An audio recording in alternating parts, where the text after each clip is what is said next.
Howdy. Howdy.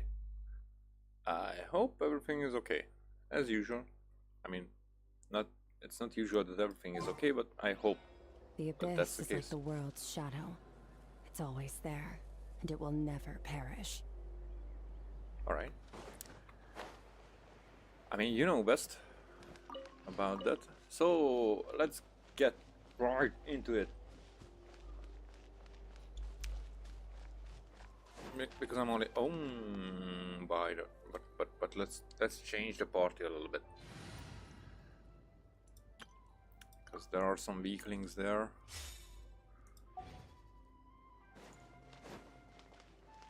Does this work here at all? No, that doesn't work here at all. Then it stays.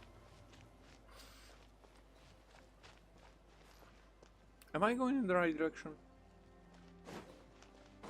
There should be a... Nope, I'm not going in the right direction. That is the right direction. Full throttle!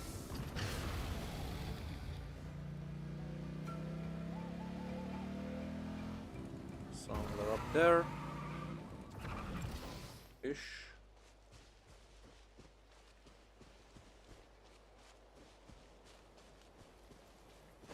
Okay.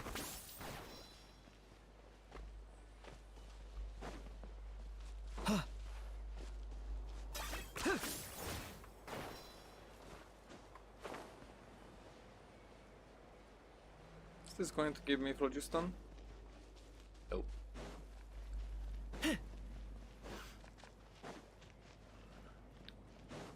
Well, I'm actually glad that I was pulling last time, because right before this stream, I was just going into the store and getting some fruits and whatnot. But when I was coming back from the store, there was a black cat running across the street in front of me. And yeah, I'm not... is it superficial? Not superficial is the right word. Is it superficial the right word?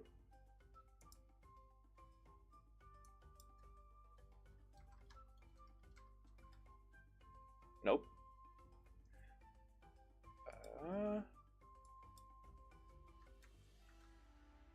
Superstitious? Yeah, okay, so I'm not superstitious, but many people... Now it's just a handful of people, but when I was growing up, many people were and I was like suggested to be superstitious as well. However, even if I would be, for me, black cat is not like a sign that bad thing. I mean, maybe if I phrase it this way. If I phrase it this way, then it would be, because like it's not that the black cat brings the bad luck. I would assume that the black cat warns about the black and bad luck or bad things that is going to happen.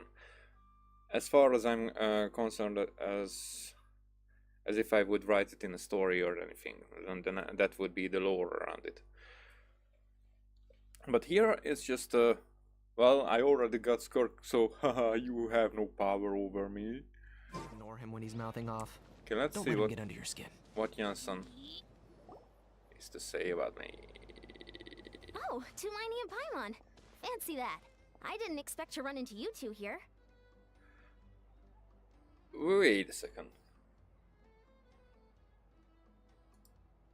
Let me check.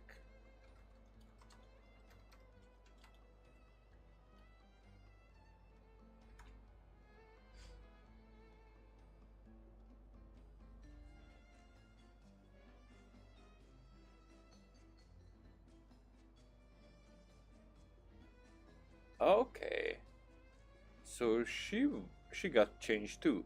Now the thing is that we're going to hear the new Paimon first, I think.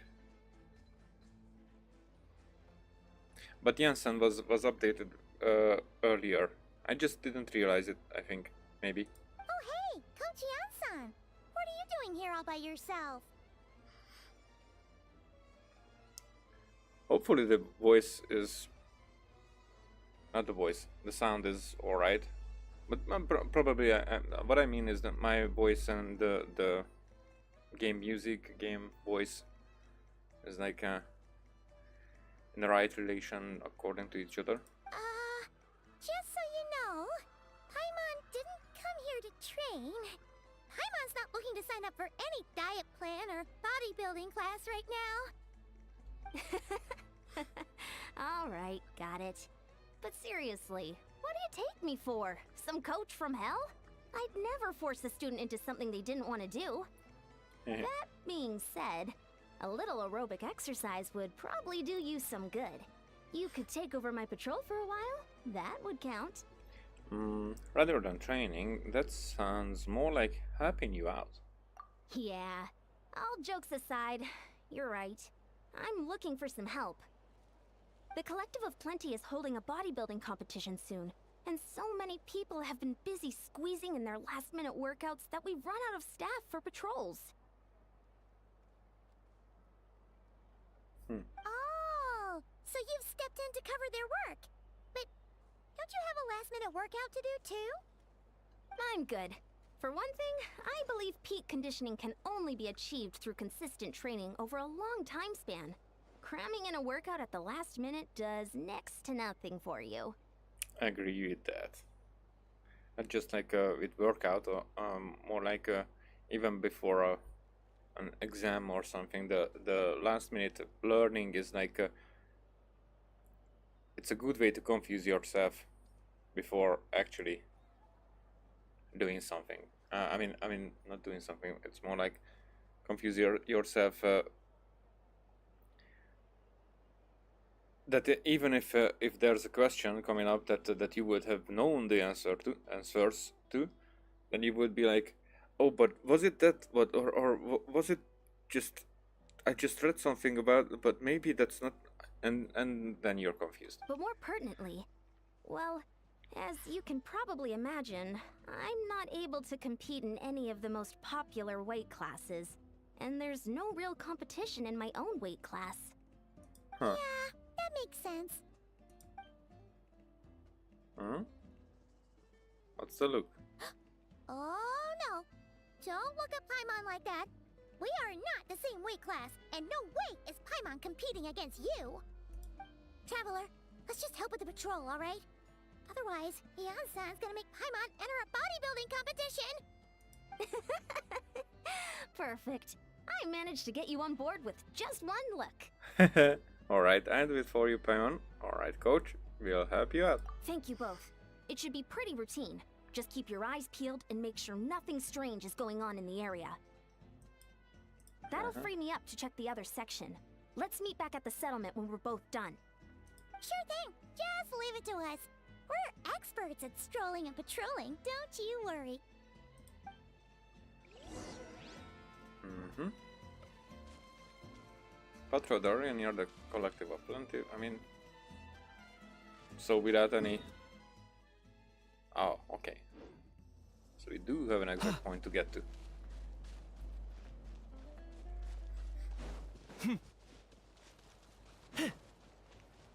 Are you running away? Is this really necessary? Coming! Does this work? It does.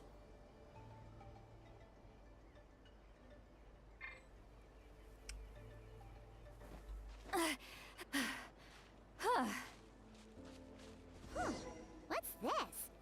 Was there always a cave here? We should go take a look, right? Seems like a thing to do on a patrol. Alright, I just wanted to be sure that I'm doing the right quest.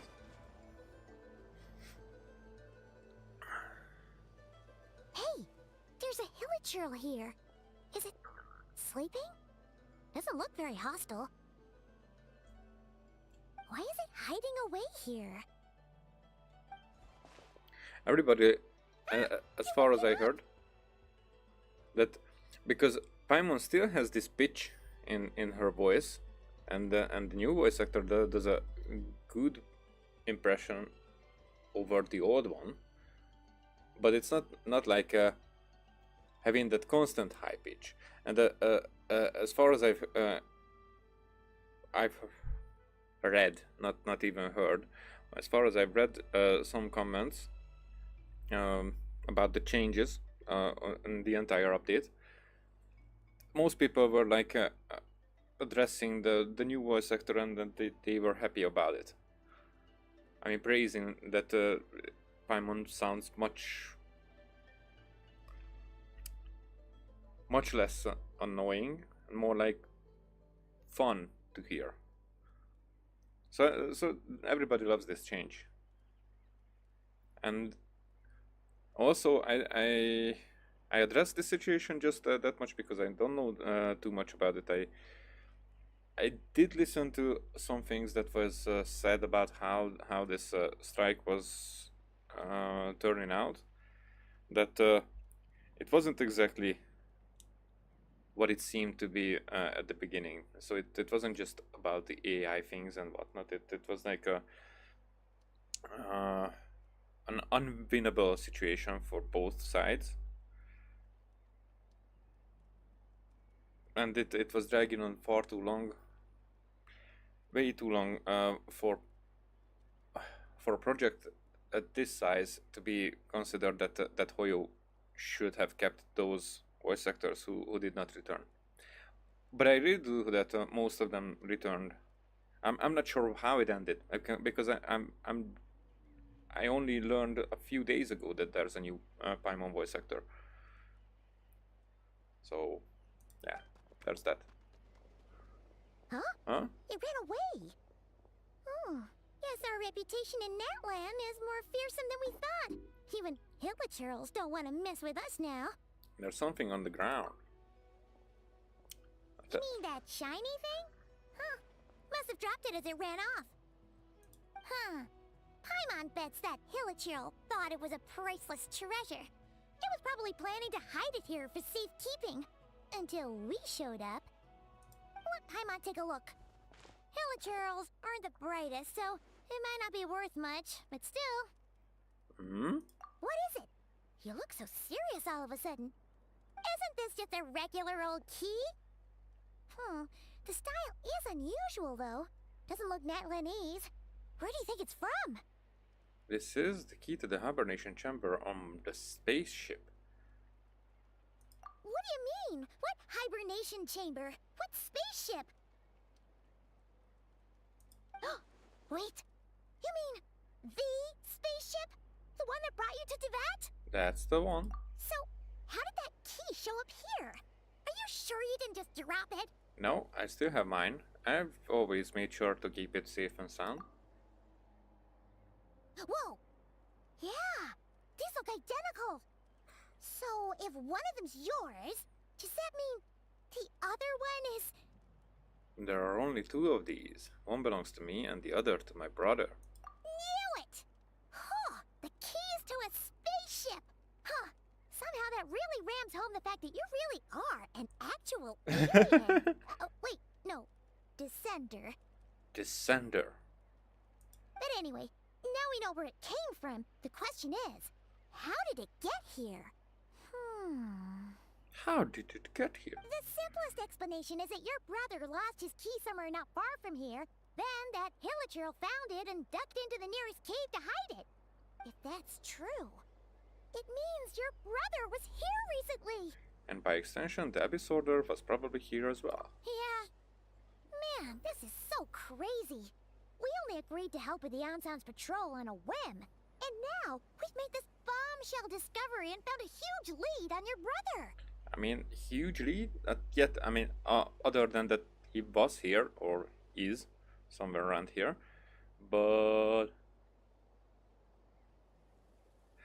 Ah, okay, I agree. Keep following this trail while it's hot? Or do you think we should check back in with the Ensign? Okay.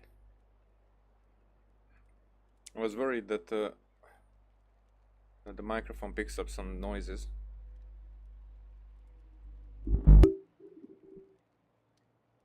I think it does. Okay, maybe there was a bit static. I'm not sure. Ah, there you are. Looks like you went the extra mile today.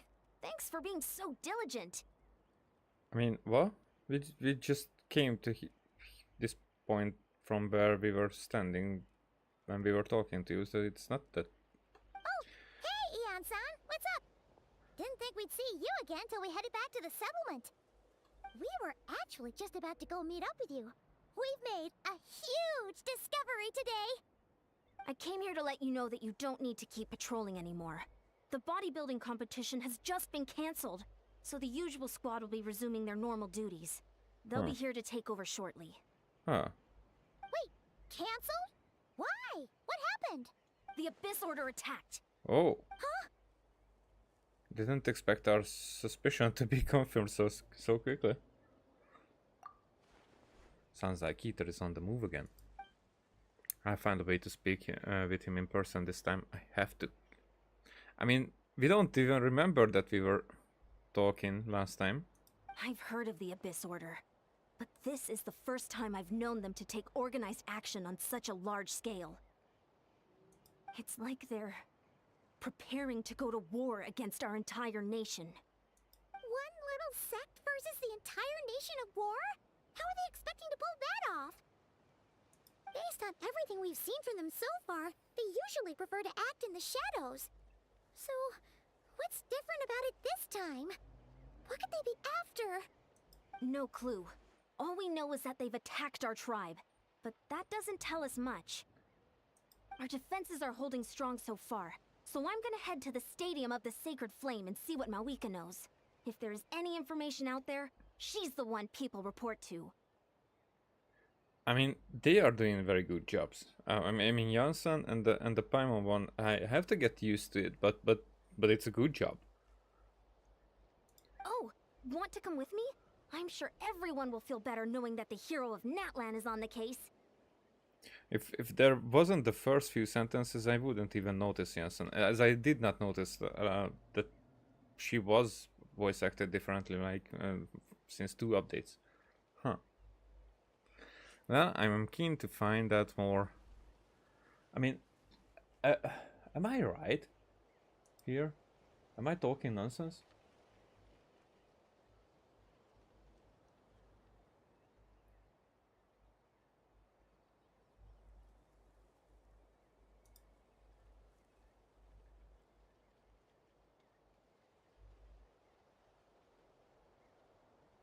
Huh, interesting. It's a guy.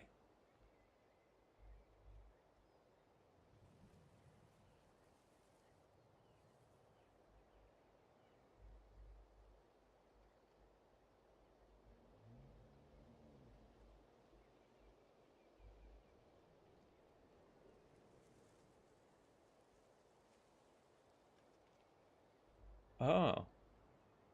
Yeah, a new voice actor, and they will be changing the old ones as well.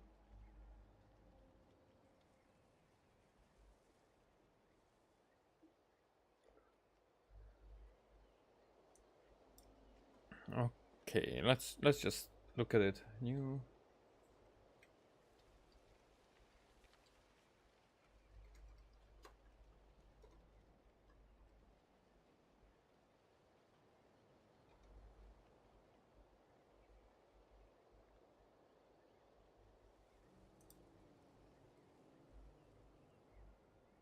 Whoa, Paimon and Kachin. Kachin. Let's say it.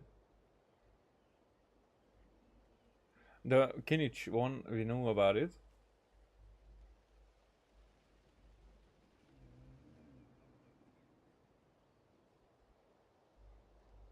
The Kaching one, I'm very curious about it. Let's see if we can. But probably the old voices are still there, but we will check. Well, I'm keen to find out more about the situation, and I can provide some information on the Abyss Order. Great, then let's head over together. So yeah, he is doing a very good. But who was the old one? Okay. Let's.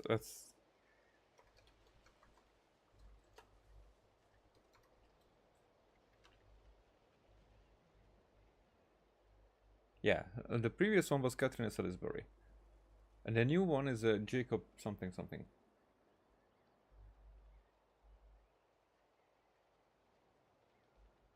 So this is a guy doing a very good impression. Huh. Space and time for you started. Are we teleporting? No, we are not teleporting.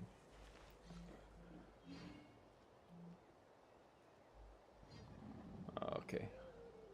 Let me have another sec, because yeah, during stream I get calls and whatnot.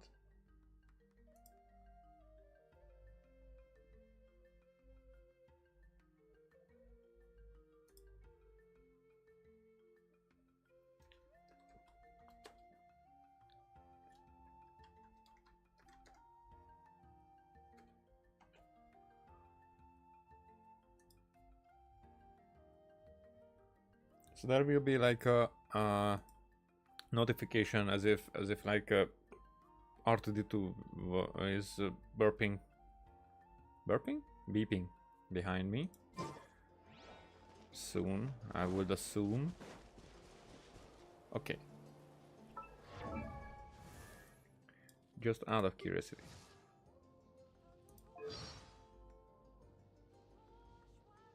Kyle, yes, and Anonymous.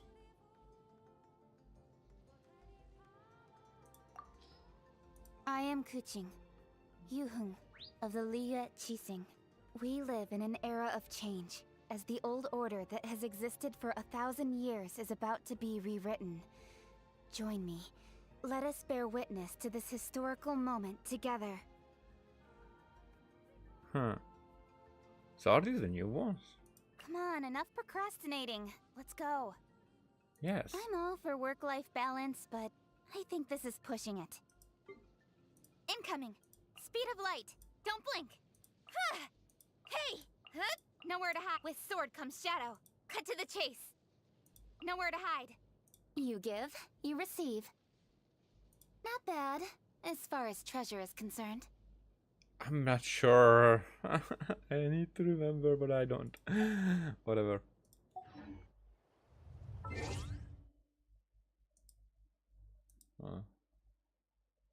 Blah blah blah. Alrighty. I've read almost every novel from Yai Publishing House. Pretty normal, right?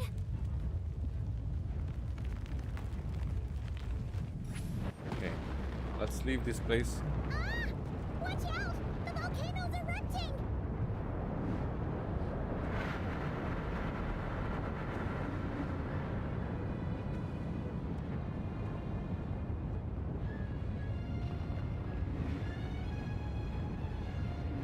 And we're like chilling.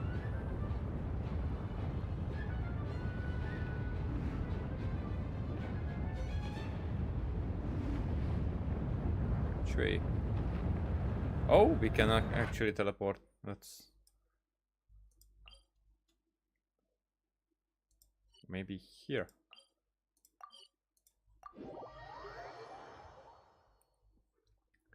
So is this the last before the last update? Because usually we don't have 0.9s, we have 0.8s. So if this is 0.7, there will be a 0.8 next one, but we probably will not have like a archipelago or whatnot storyline. But then I don't think that Not Cry will be that short, so we will get like a... That is something that I just start to realize, but I have not heard confirmed anywhere that before Snezhnaya we will get Not Cry, as it was saying. But I thought that before Snezhnaya we will get Not Cry in like a few updates before, not instead of. And not like instead of, but that 6.0 will be Not Cry, and then 7.0 will be Snezhnaya. So we will have to wait another year for Snezhnaya, or it will just like delay and we will get to Snezhnaya in like 6.4 ish or whatever. Who knows? Or is it like kind of mixed, because Notkrai is part of Snezhnaya, but so will we get like 2 updates? I mean 2 series of updates, 2 seasons, let's call it that, for Snezhnaya. And maybe it will end differently, like usually, because Here's to a life whatever. where I'm the- speculating about something that I don't know anything about.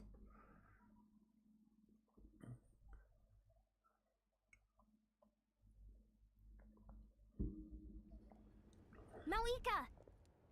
Oh? Ah, great timing, Eon-san. I was just about to send someone for you. And it's good to see the travelers with you. How are things looking? What's the latest word from the messengers? The Abyss Order has been spotted near several tribes at the same time. Clearly, this is a coordinated strike. Also, their numbers are much higher than expected. Their organization appears to have grown considerably, but because they're usually so secretive, this is the first we're learning of it. It sounds like they're throwing everything they have at us. What are they trying to achieve? That's what I'd like to know as well. Historically, Natlan has not been a hotbed of Abyss Order activity, and we have no particular quarrel with them. Could it be revenge, perhaps? Would they want to get back at us for a recent victory over the Abyss? Oh, seems unlikely. But then again, Paimon wouldn't put anything past the Abyss Order. It's too early to say anything definite.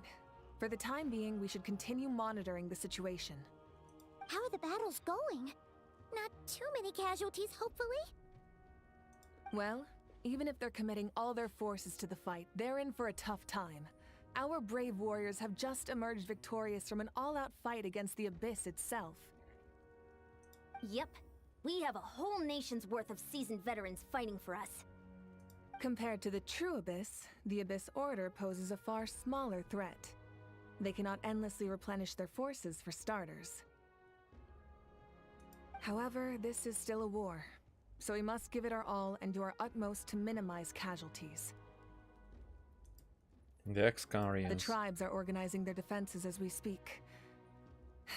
Traveler, this is one war that Natlan can handle on its own. If you wish to stay out of it, you'll be safe here at the stadium with me. But we have intel. No, this one is personal for me. Oh? In what way? Okay, so we are revealing. The current leader of the Abyss Order is my brother. Yep, that's how it is.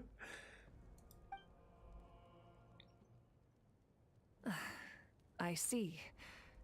My goodness, that is very personal indeed. If you don't mind me asking, do you have any idea what his goal could be? And that's what I want to know as well. Safe to say, they're not exactly on the best terms at the moment. That nod. Ever since Paimon met the Traveler, she's been trying to track her brother down and get some answers. But he's been avoiding her. I see. So you two have fallen out. Huh. A pretty common occurrence between siblings. Well, yeah, that may be. But the stakes are a little higher where these two are involved. They certainly are. Although somehow it doesn't surprise me that a spat between the Traveler and Twin could affect the fate of the entire world. Well, that's basically our role into what? Just so I'm clear, you're still on Natlan's side, and you have no idea what your sibling is after. Is that right? Absolutely. I might even hate the Abyss Order more than you do. Well, that's a relief. When you first mentioned your sibling, I was worried we were about to be thrust into an impossible position. I mean, that's probably because we assume. Yeah, we probably assume that it's the Abyss Order that has a corruption on our brother, but it might not be the case, actually. And that would be a very shocking reveal if it's not something that I know. It's something that I assume. Our reports say that the Abyss Order has focused most of their efforts against the Masters of the Nightwind. If you don't plan on staying here with me, I'd recommend going there to lend them a hand. Sounds great. I'll join you. Right now, the Collective of Plenty isn't facing a serious threat, so we should support the other tribes. Many thanks, you two. Anything you need, send word to me right away. Alright. And don't worry, you're still Natlan's hero. I'm not gonna blame you for something your sibling has done. Thanks. Still, if we manage to find your brother, you wouldn't mind if I gave him a good punch to teach him a lesson, would you? It's the plan. Alright. Stay awesome.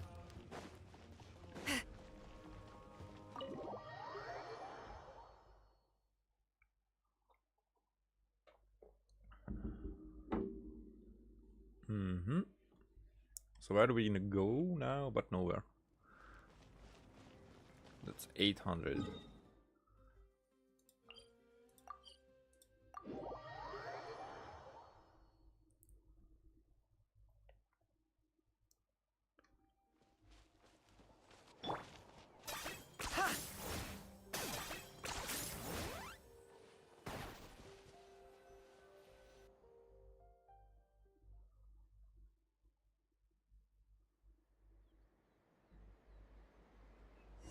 So what?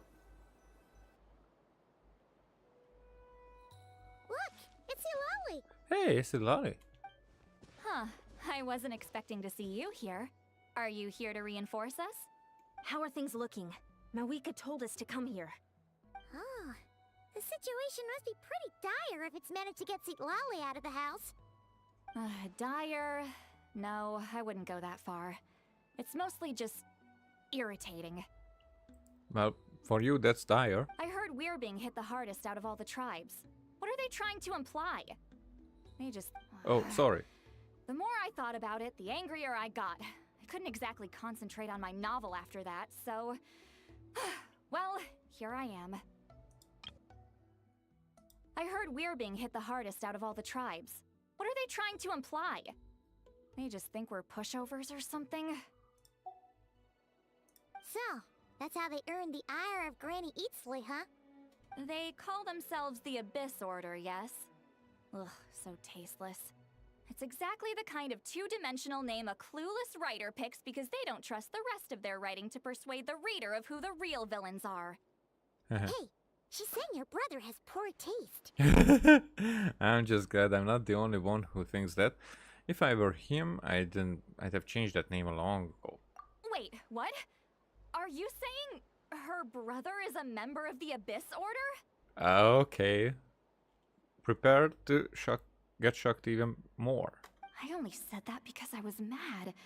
But maybe I went too far? Hey, let's save the chat for later. We've got some enemies incoming. Okay, so the shocking will be even more shocking. Good. A much-needed chance to vent my frustration. And not a moment too soon.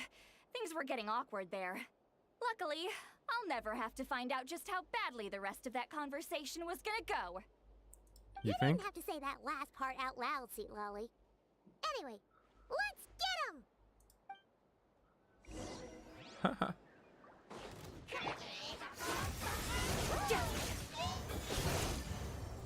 Oh.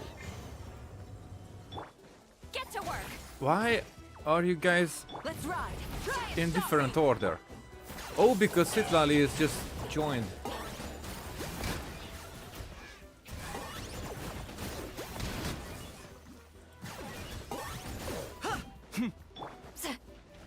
Laline! Eat Papa! Get him! Woo. Nope. Nope. Ah. Locked on.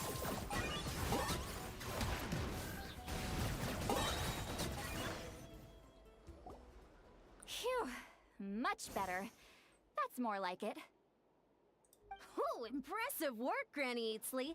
If I'd known you were on the case already, I might have reconsidered whether your tribe really needed reinforcements. If anyone should be reconsidering, it's the Abyss Order. They picked the wrong target this time. Experience says that if we head in the direction they were attacking from, we should find their stronghold. Wait, why am I lagging? I am lagging. It's not the OBS.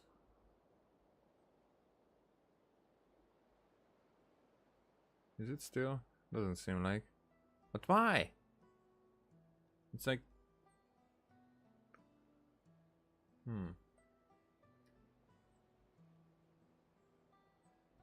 Is there something open in the background?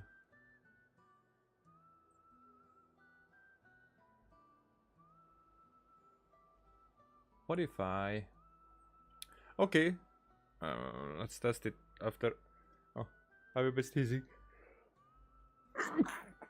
Sorry. So let's test it after the conversation is over, because I don't want to miss that if that's... if something goes Why don't stray. we press our advantage and destroy their base? They won't know what hit them. Hey, was there a battle here just now? Need any help? The warriors from the Masters of the Nightwind are here! Yay! The battle against the Abyss is still fresh on our minds, so everyone's used to working together. Well, morale's high and everyone's here. Let's go take down that stronghold. It's this is a trailer shot. Fulfill our pact! Okay. What was that? I got him cornered. The thing that with the Nightland characters that when they use their skill, I mean when we switch them, they use their skill. That's so freaking annoying.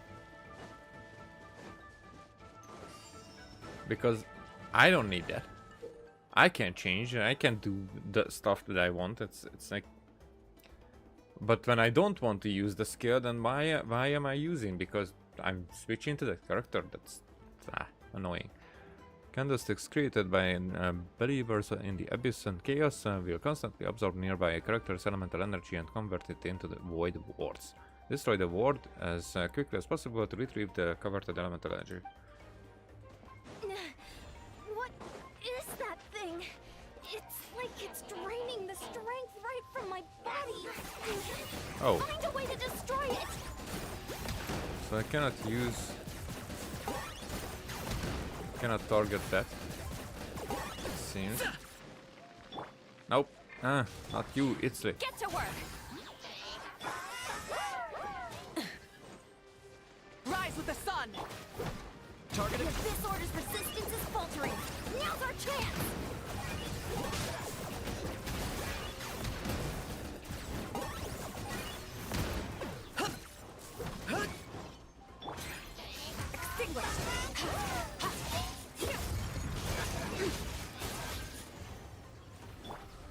Show no mercy! Light it up! Yeah. Warriors, attack! What the that's... Only in that land. Oh, I need to activate this.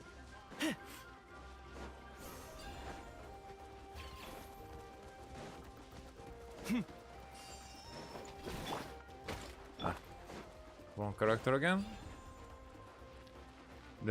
Oh, I get it. I get it. It's a different order because this is the Abyss order. Ha ha ha ha. Rise with the sun! I got him cornered. You must be the boss here. Time to show you what happens when you mess with the Masters of the Nightwind! All who resist the Abyss will pay the price!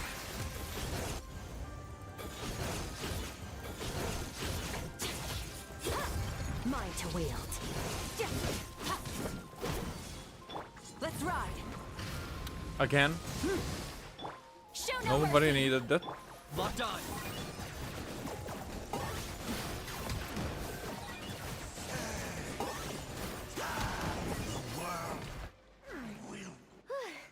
stronghold is neutralized. Good work, everyone. Hey. The Abyss Orders all bark and no bite. To be honest, this was anticlimactic. I was hoping for a personal apology at the very least.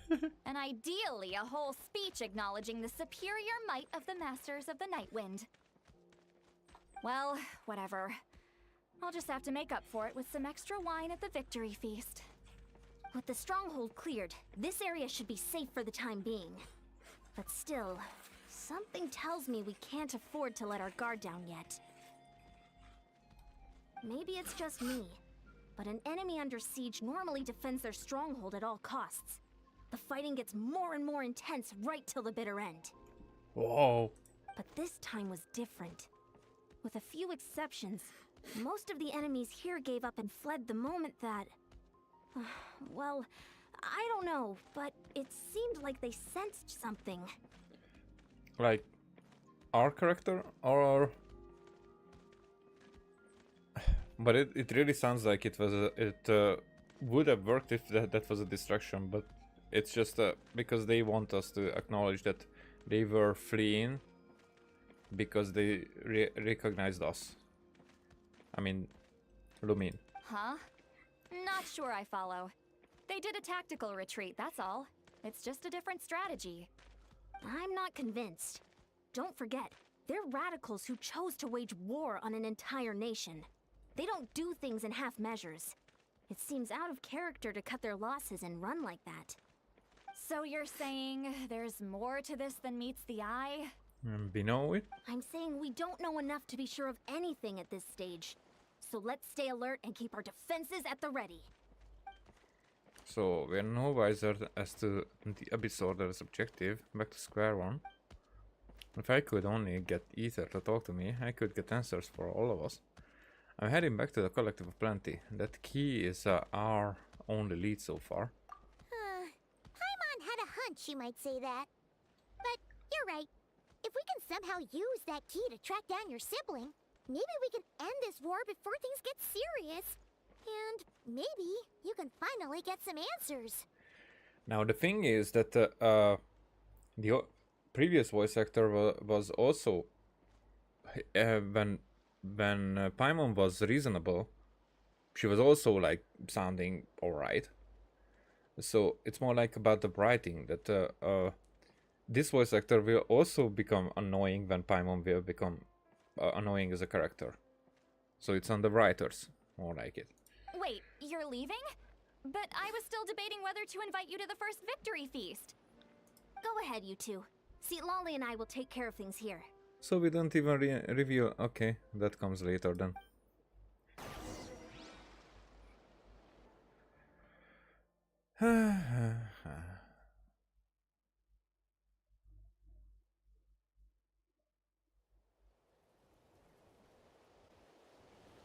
But I want to be there when she finds out.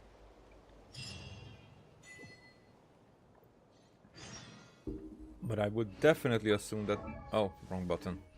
I would definitely assume that Jansson will tell her, and she will be like, oh, if I would have known.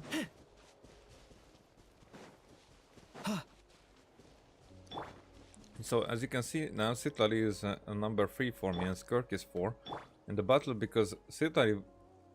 If Citlali wouldn't be in my group, then she would have been the 5th one. But because Citlali was already in my group, they put her on the 4th one and Skirk up to 3, and that's also like a very bad thing because that messes up my, you know, my routine.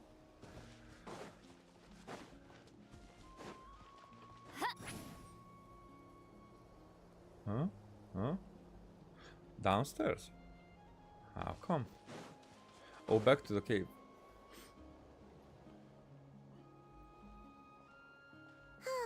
And we're back where we started. That Hilichurl probably found the key nearby, right? Let's look around for clues. There's no time to waste. Beyonsan and Lally are waiting for us. Uh-huh. Oh, we've scoured the entire area, but still nothing. How the heck did the key end up in that Hilichurl's hands? Are we supposed to believe that it just fell out of your brother's pocket as he passed by? Seems kind of ludicrous to lose something so important in such a dumb way. But then again, who knows? Sometimes in life, things just go missing and that's that. Uh-huh. Oh. Oh, thank goodness. Someone's here. Please help me.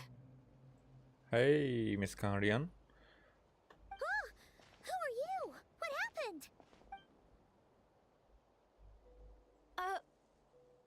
Oh?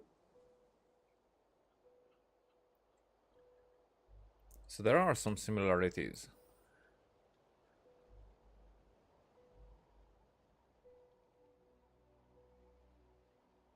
I'm looking if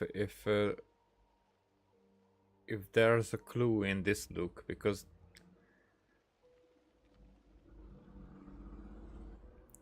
for some reason we stopped here. No, now isn't the time. What? Please, you've got to help me. I'm being chased by monsters and I can't keep running. Can you do something? You've come to the right person, but where are those monsters you speak of? Yeah, where are they? Paimon doesn't see any monsters behind you. Huh? I'm sorry, I don't quite understand. They're almost here. This really isn't the time to be joking around. Huh? We're not. We're completely serious. We don't see any monsters. Okay, so she's not actually here. I mean, maybe she's actually here. It's just, it's not like she was coming here from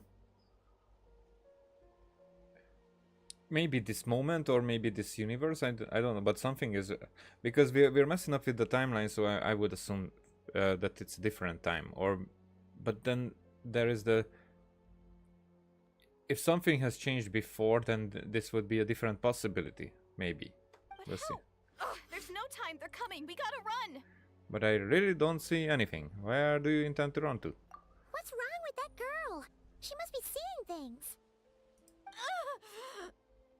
Huh? Huh? Oh no! It looks like something really hit her. Maybe she was right. Quick, let's see if she's okay. It's like she is. Oh, that was strange. Will it happen again? There. So they come in lines. Huh. As if what could have been, you know. So if the Loom of Fate works, and we know that it works right now, and it's working as we speak. That was in the trailer, so that's why I know. And story wise, we shouldn't be there, so I shouldn't know. But if it works, then some parts are rewoven and some parts are not yet.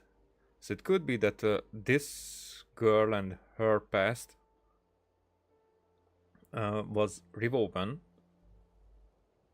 and she is here because what could have been, but we don't see the rest because it's not rewoven yet.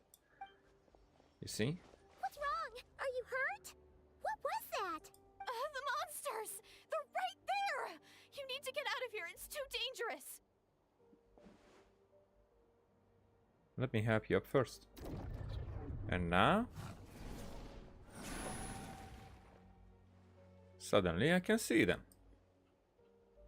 Huh? Oh, now you finally see them. Well, it's about time. I nearly kicked the bucket just now. I'm sorry, I take care of them now. Great! Thank you, Savior. Savior? Eh? Yeah, because some stuff happened back then that we did not tell you yet, Paimon. Or the audience. Alright. Let's ride.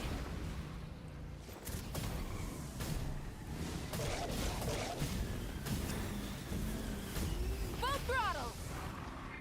Target acquired.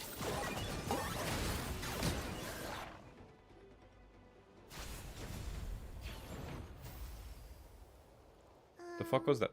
You done? Paimon still can't see anything, so she can't Okay, so it's not like a V touch and Paimon sees. That's... I was curious about that.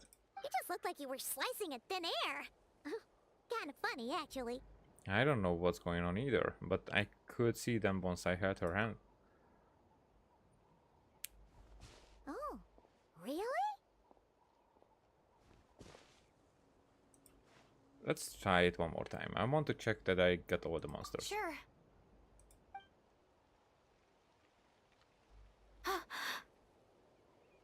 Huh? What's wrong? It's nothing. It's okay. I can see they're all gone now. No need for you to check. Oh, you're blushing. I didn't think much of it when the monsters were breathing down our necks, but now that I've calmed down, holding hands with you like this, I'm just a little shy, that's all. Oh, didn't mean to make you uncomfortable. Have you never shaken hands with someone before? You sure get flustered easily. Well, anyway, I haven't had the chance to introduce myself yet. I'm Deirdith. Thanks for, saving me just now. I'm really grateful for your help. Huh? No worries. Paimon's Paimon, and this is the Traveler. With her around, you'll be safe from any monsters. As long as they're visible. So, what was the deal with those monsters just now, anyway? Your guess is as good as mine. I could see them the whole time, so when you said you couldn't, I thought you were making fun of me. I mean, it makes sense. Whoa, that must have been scary. The idea that we'd stand by and laugh while some poor girl was being hunted down by monsters? That would have been made us more monsters than the monsters. I never do something so horrendous. Don't worry, we aren't like that. When we say we can't see something, it's because we really can't see it. But more importantly, did the monsters hurt you? How bad is it? It's nothing serious. But I did sprain my ankle back there. I won't be doing any more running for a while. There's a cave nearby. Why don't we rest there for now? Good idea. We'll take you.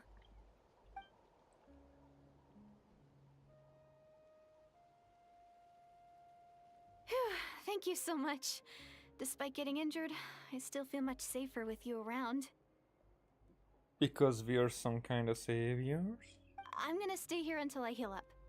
Don't want to risk running into any more monsters. Yeah, you already took a big enough risk coming out here all on your own. So, where are you from, Deirdith? Oh, I'm curious about that too. A small village, far away from here. I walked for what seemed like forever and lost my way, so... yeah, I have no idea where I am anymore. Oh, you're in a different nation. And different century. Maybe all these trials and tribulations are part of the journey. No one said finding the savior is gonna be easy. Huh? That's the second time you called the Traveler a savior. What's all that about? Oh, sorry. It just slipped out. I was caught off guard.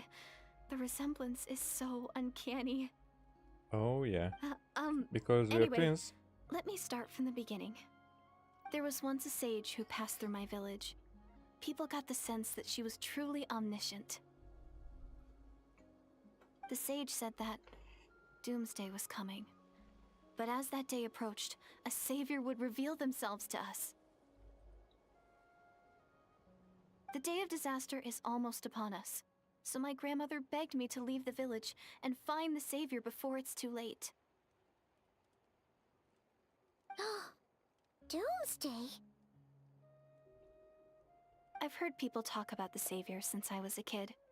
Growing up, it really made an impression on me. The description is practically etched into my mind. So when I saw your golden hair for the first time, it was like this image that's existed in my mind's eye all these years suddenly came to life. Everything matched. Okay, I want to read this one more time.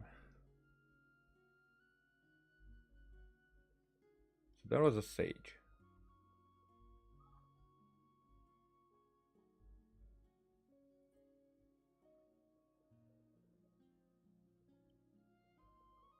Uh-huh. So this is before the Doomsday.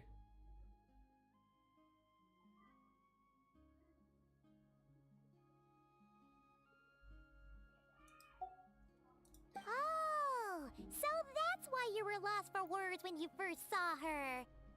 Well, the Traveler's definitely got what it takes to be a savior. And she's already got a ton of titles, so she won't mind one extra. Actually, I don't think it's her. What? But didn't you say that everything matched? Except the gender. Everything except Yeah. the gender. The savior was described as a young man. Oh, for goodness sake. There are gender requirements to be a savior? Really? I think I know who it is. There's someone out there who matches all the requirements. Oh, of course. If it's not you, then it's gotta be him. Dainsleif. Who? Who is it? No, it's Ether. My brother. You have a brother? Well, then that's it. Oh, it's him. It has to be. Oh, thank goodness. Oh, that's not that easy then. Please, can you take me to see him? Oh, nothing's more difficult. In this game, at least. Maybe, if you're lucky. It just depends if we can find him. Huh? But isn't he your brother? Sorry. Looks like Paimon steered this conversation back to the fallout between you two. It wasn't on purpose, but that's the reality, so it's hard to avoid. Okay, fair enough. But since you're looking for him anyway, why don't we team up? We might stand a better chance if we work together. Well, have you got some years in spare us in store? Have you always believed that Doomsday will come? Have you always believed that the Savior will come? Yes. Everyone says that the disaster is inevitable.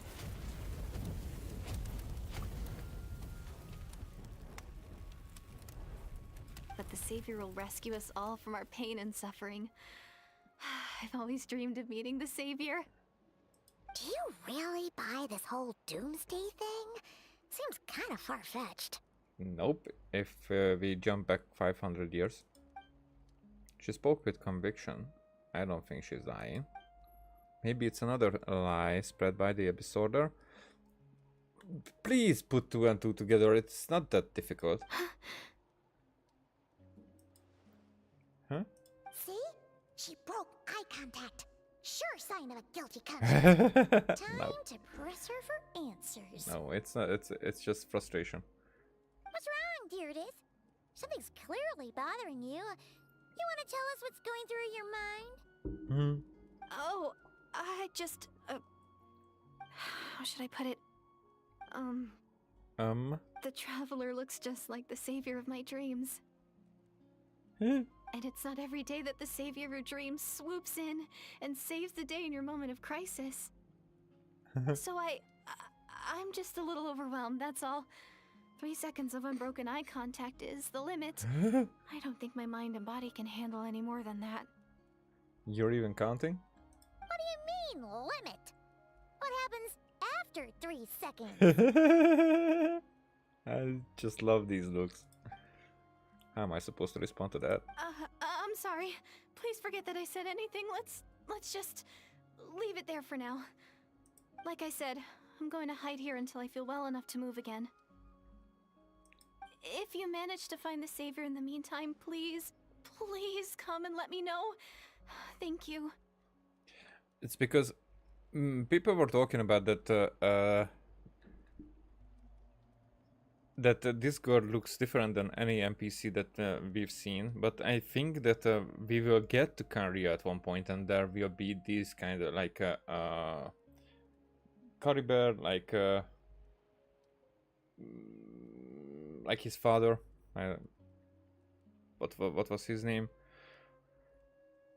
So these will be the NPCs of that nation.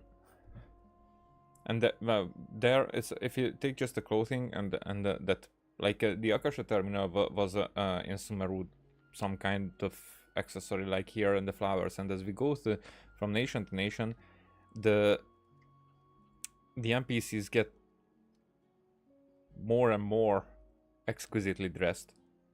Are you sure you'll be okay here on your own? Do you have enough to eat? I'll be fine. I might not be much of a fighter, but I know how to stay hidden. So, And if I get hungry, I'm sure I'll find something around here. Don't worry about that. Alright then. Well, take care. Being on your own isn't easy.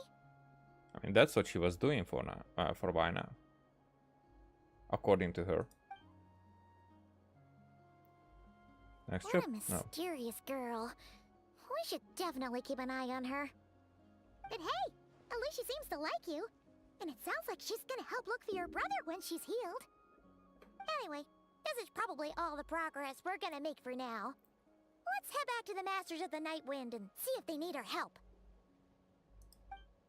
Okay.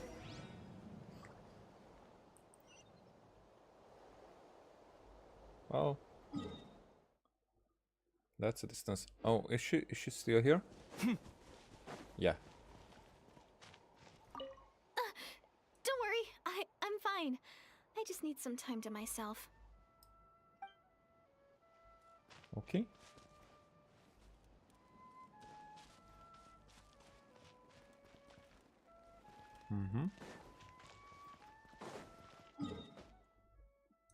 Then we leave you for now. Savior.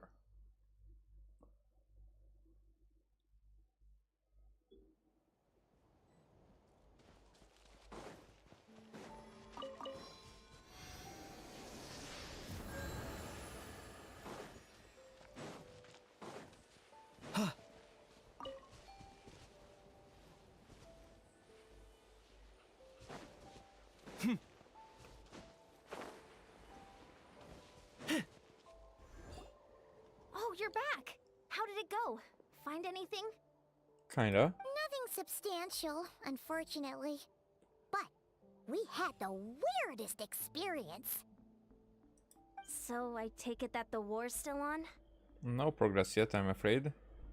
Yes, unfortunately. That's okay. I just wasn't sure, because things seemed to be at a standstill while you were gone. The Abyss Order hasn't attacked us, and since we don't know what they're planning, we haven't made a move either.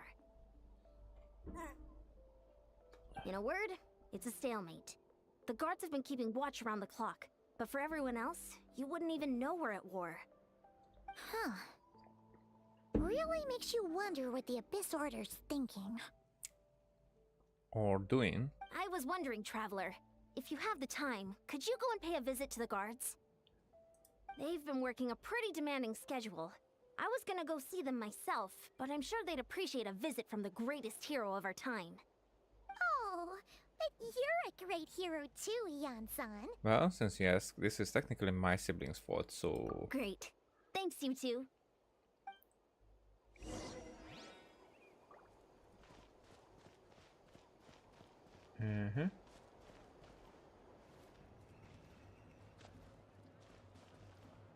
Because, for example, these guys look more exquisite than the girl. And these are NPCs. Wow, Tumaini, our hero. We've actually fought together before. You probably don't remember it though. Of course I do, yeah. Sorry, I don't recall. I mean, Satura.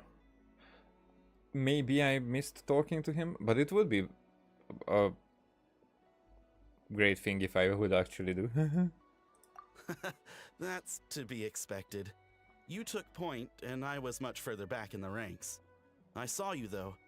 You were a great inspiration to us all. You're welcome. Thank you for standing guard this whole time. It's all good. Honestly, it's not been that much work. Haven't heard a peep from the enemy. Have you seen anything out of the ordinary? Nothing that would indicate an impending attack. I've spotted a bunch of Abyss Order operatives, but they weren't acting hostile, just hanging around. There were even moments when they seemed to be meditating. At least, that's what it looked like to me. Maybe it's part of their religion or something. Out of an abundance of caution, I asked some shamans from the tribe to take a look and see if there was anything nefarious at work. Nefarious. but they didn't sense anything untoward, so we just put it down to religious ceremony and left them to it. Huh. Interesting. Oh well. The more time they spend meditating, the less time they spend trying to beat us to a pulp. It seems suspicious, though. Could this be related to their true objective? I will be getting more familiar with Paimon very, very quickly, I think. Very good impressions. Well, the shamans didn't raise any concerns, so how bad could it be? As far as I'm concerned, so long as they don't pose an active threat, they can do all the cult worship activities they want. Besides, as soon as everything's in place and we're ready for an all-out offensive, there'll be no match for us. Yeah, but maybe it's not in the strength where the difficulties will be. Huh. Sounds like morale is pretty high. Guess there's strength and confidence in numbers. Let's keep going, traveler. Next one. Cantalo. Now that is more like a similar name. Maybe not, it wasn't him, but... Okay, so Skirk is exactly the same height as Kinich.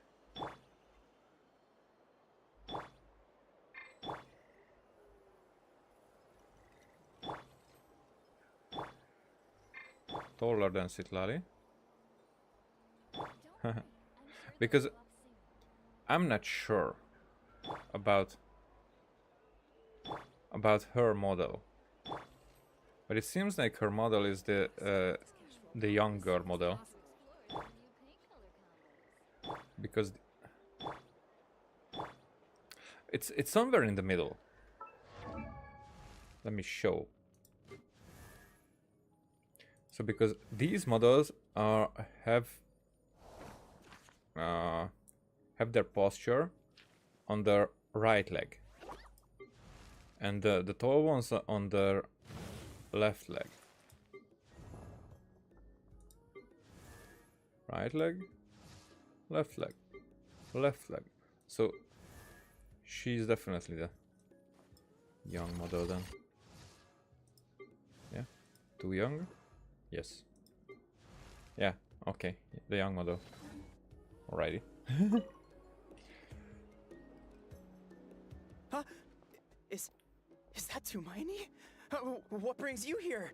Is this like a meet and greet? Huh? I wasn't. I'm so nervous.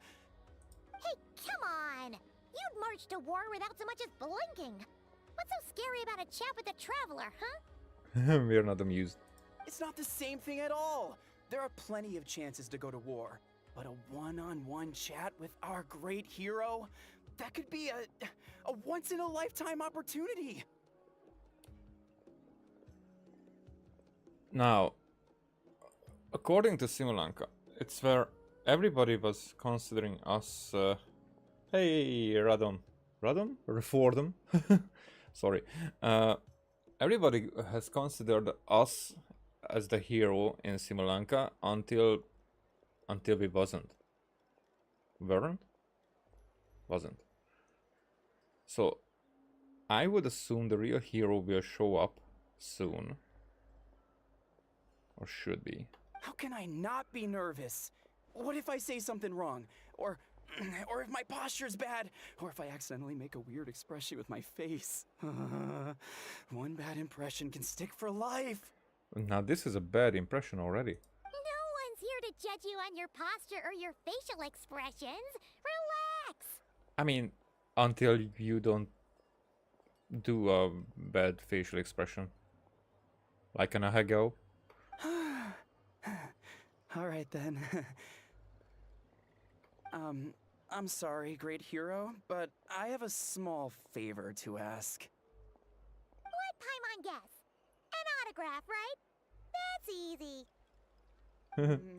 May I challenge you to a fight? Oh, that's different. What? How can you be so audacious and so sheepish at the same time? Huh.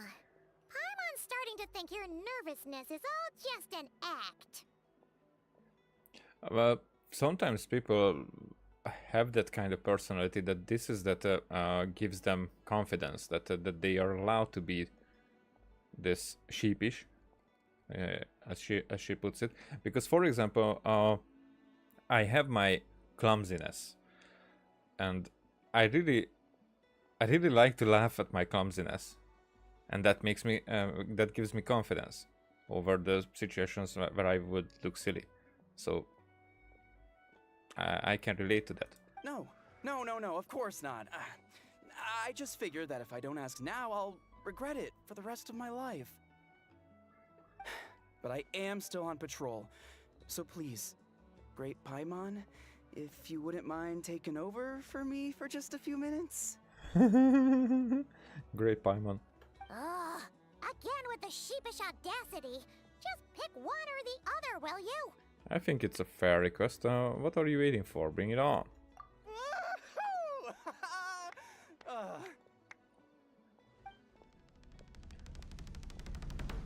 So, Mortal Kombat.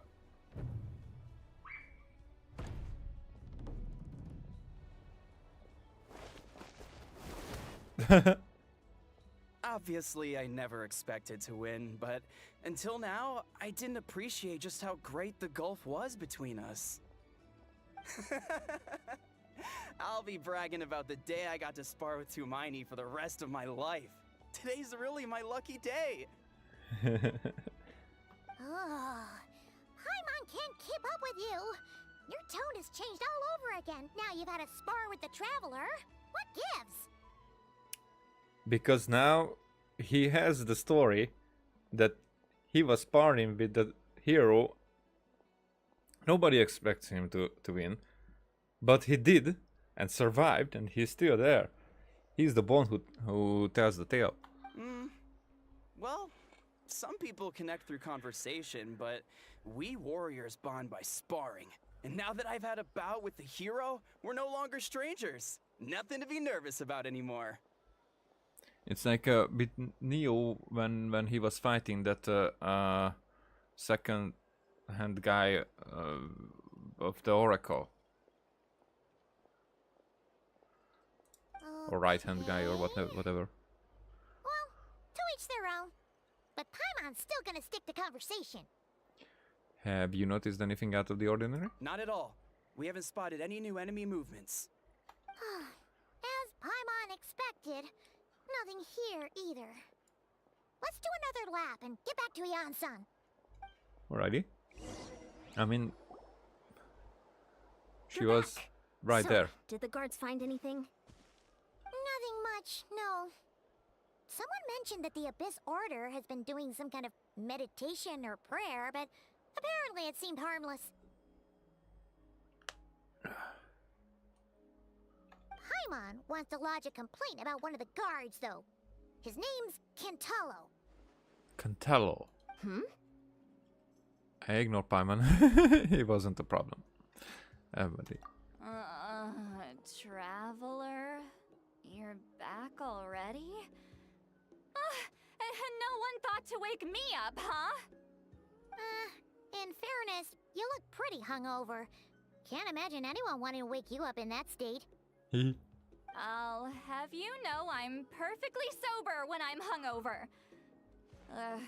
Okay. I'll admit that sounds strange at face value, but regardless, what I meant to say is, I heard something about the Abyss Order engaging in meditation. Yeah, that's right. Does that mean anything to you, Sweet Lolly? I sensed something strange in my dream. It was vague, but it seemed as if some noise had found its way into Natlan's ley lines. Oh, what does that mean? Hard to say. I don't think it had any tangible effect on the Night Kingdom or on our ley lines, but still. If in the ley lines, if those are changes, then we know what that is. It's like a signal that exists on a different dimension of reality. Yeah. It might not interfere with ours or pose any detectable risk, but I just get the sense that something strange is going on. Like the girl. Oh.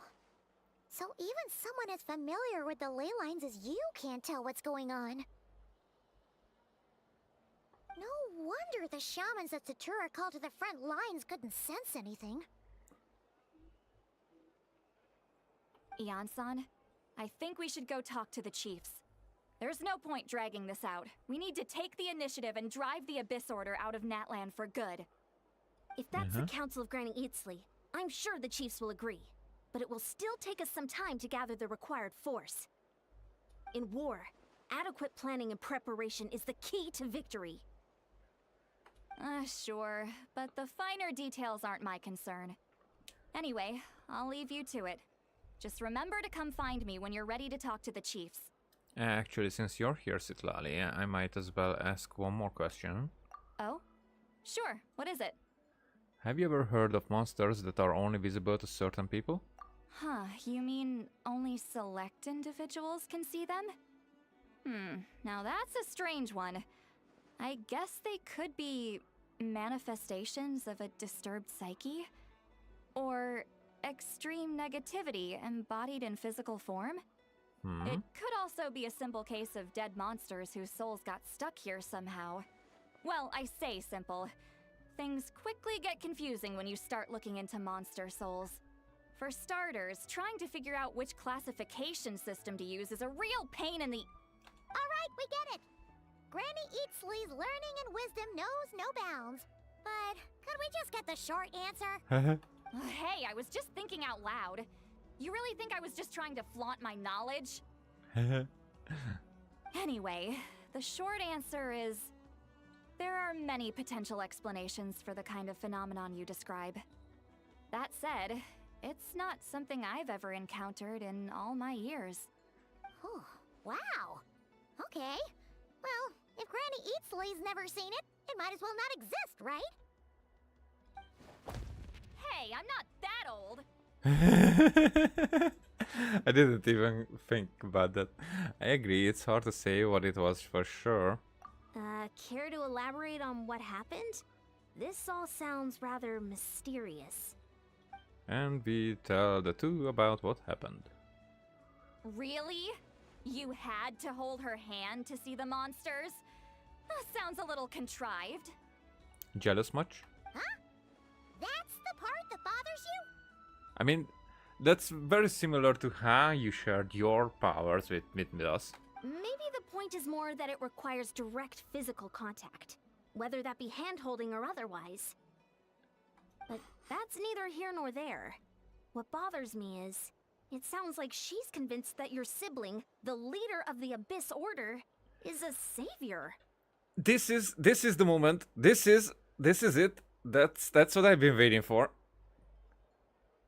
Okay, Citlali, your reaction? That really makes me question whose side this girl is on, and whether what she told you about her background is actually the truth.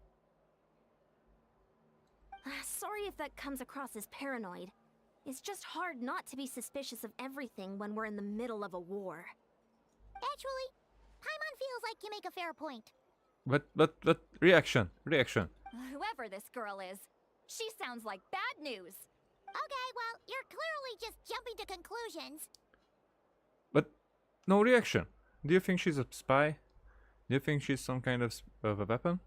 It's hard to know what to make of it. A young lady all by herself, lost in the middle of nowhere, sees monsters that no one else can, calls the leader of the Abyss Order her savior. Hey, Laita, I'm playing on PC. Of course.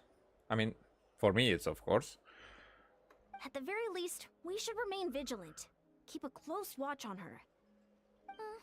Sounds sensible. On that note, we probably shouldn't have left her by herself in that cave. Traveler, we still need some time to muster our forces. Maybe you could check on her if you're not busy. Just be careful. Ho ho ho ho. Oh. Well, random question at this moment, but it's a 9600K, I think. The processor, like 16 RAMs, 16 gig RAMs, 3050 NVIDIA. What else? But yeah, I think that's it. Playing in 2K 60 frames. Might as well. She seems to trust me after all. Happy to. Although I doubt she means us any harm. It's settled then. Let's go check on her. Well, it's funny because it's actually a 5-year-old build. No, also sounds it's a 5-year-old build, but I think it will hold up for another 5 years, as far as I'm concerned, and because I'm not usually playing the newest games, but even now the newest games, if I'm not playing on Ultra or whatever, it doesn't have problem with it. For me, this is like, I think, the best build I ever done. I like the budget builds where it's like effective, and then it whatever. So that's basically how I do. I'm proud of it because it doesn't have a bottleneck. It's like everywhere it's working fine. Yeah, the video card was the only thing that was bought in later. The rest was in 2020, but the video card later because that was released later. But I don't need better for a while.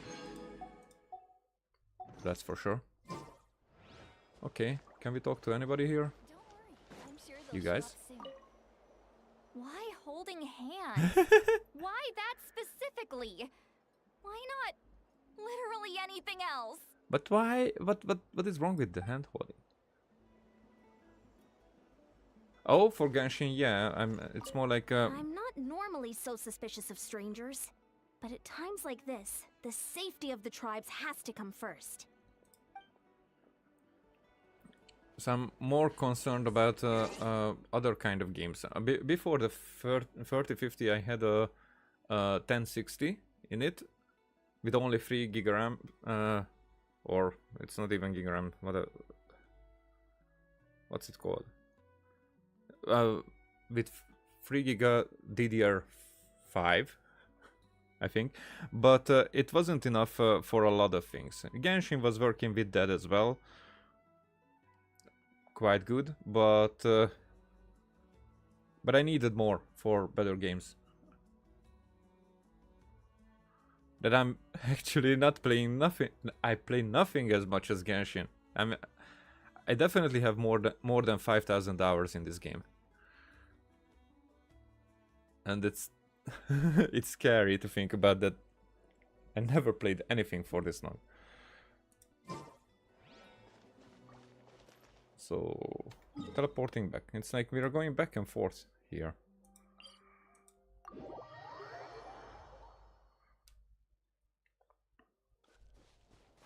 So with the 1060, that was a bottleneck.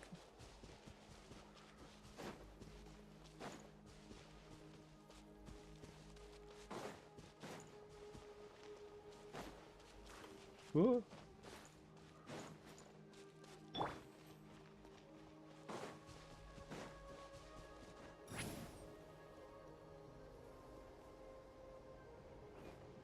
She's not gonna be here.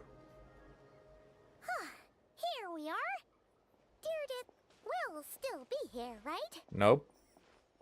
Oh, it's so quiet though. Uh-oh. What if Yansat was right? Maybe she never intended to stay here at all. Let's stay quiet and moving carefully.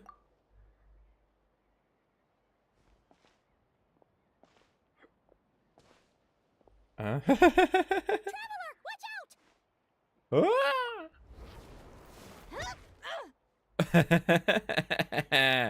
Badass. Shoot, maybe there it really is a... Huh? Oh, sorry. I didn't know it was you. I heard a noise and I thought it was the monsters coming to get me. Oh, Did I hurt you? Oh, I'm so sorry. I wasn't thinking straight. If I thought it would hurt, I would have tried to dodge. And somehow, it still hurt less than I expected. Less? Phew. That was scary. Paimon thought we'd walked into a trap. Maybe we shouldn't have sneaked in without announcing it. Then you would have known we weren't monsters. To be honest, I've been really on edge since you left. I just have this constant feeling that any second, the monsters are gonna come back and get me. And it's not like I can run from them. There's also no way to cook here. It's good you got back when you did. Another hour and a half and you probably would have found me starved to death. In an hour and a half? Have you heard about fasting? That's weirdly precise. Though, it does explain why your attack on the Traveler was so weak. Wait, if you really thought you were gonna starve or get killed by monsters, why'd you promise that you'd be okay here on your own? I just didn't want to lose face in front of my hero.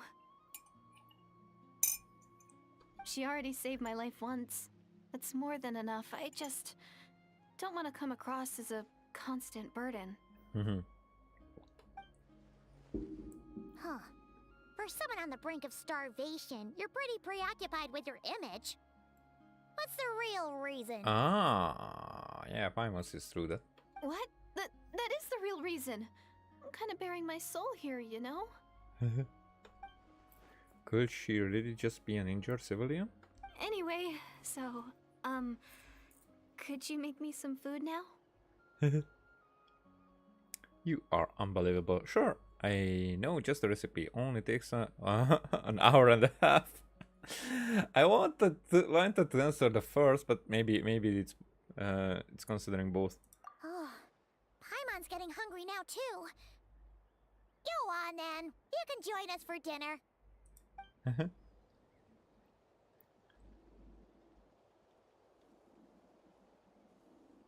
That was quick. I am so full. Thanks for saving me, again. Starvation feels like a distant memory now. No trouble at all. That's 2 favors you owe me now. Hope you're keeping count. Huh. You can really pack it away, Deirdith. Guess that explains how you had the energy to make it this far. I tried so hard to hold back, but it looks like I still came across like a total glutton. Paimon didn't even realize how late it is. Hey, the night sky here is really pretty. Yeah, can we see the broken moon? Yeah, and it's all thanks to you both that I'm able to relax and enjoy it. I was cooped up in that cave the whole time you were gone. Now, I'm finally out. The air seems fresher, and the stars more beautiful than ever before. You weren't in there that long. But she thought she was gonna starve to death. The time probably passed unbearably slowly. When I was young, I used to lie on the roof of my house, gazing up at the stars. And often, my mind would drift to this question. Is this starry sky actually real? Uh-oh. Uh-oh. Wait, why would she think that? Does she know about the fall sky? But my grandma would tell me, the answer to that question doesn't really matter. Think of all the people in our village who spend their entire lives here, she'd say. To them, that little village is their whole world. Yep. That's how we see it. And so, if it's our destiny to live beneath this sky all our lives, then whatever may or may not lie beyond, this is our world, and that sky is real to us.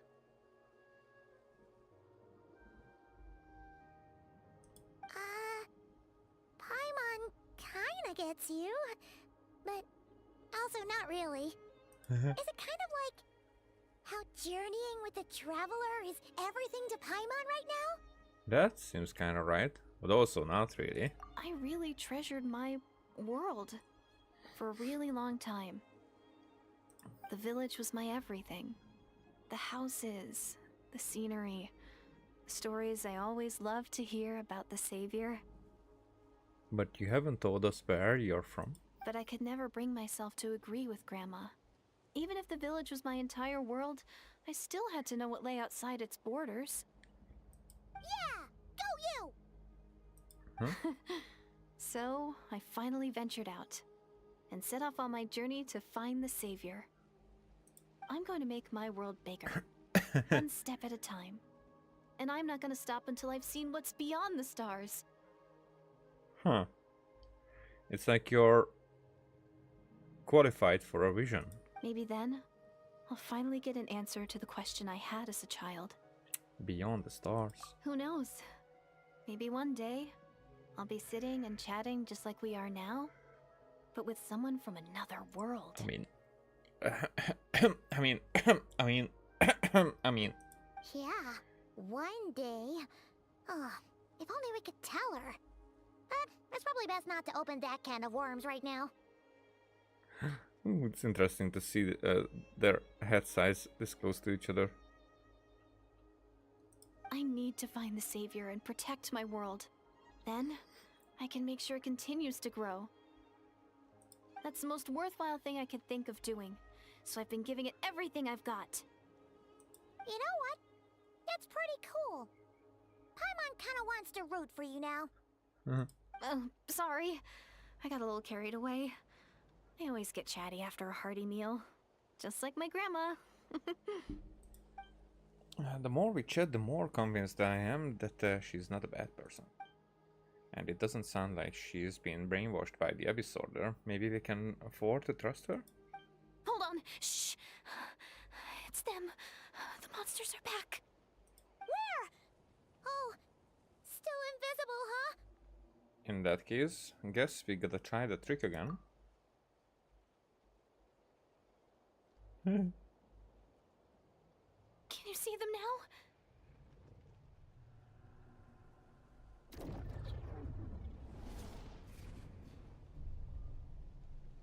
Yeah, stay back. I handle them.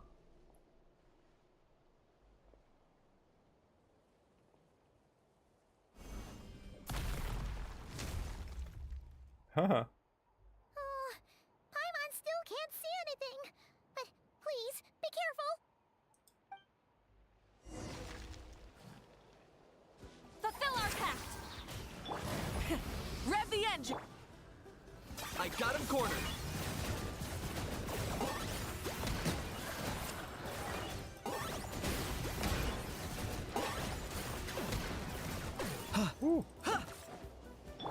Show no mercy! Come on. Burn it down! Locked on.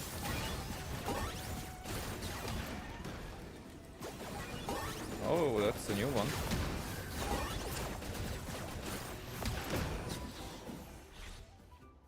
Huh? Wow, that was fast. Did you get all of them? Well, maybe double check. Paimon's slowly but surely getting used to the sight of you fighting thin air. You doing all right, Deirdith? Deirdith? Hey, it's okay.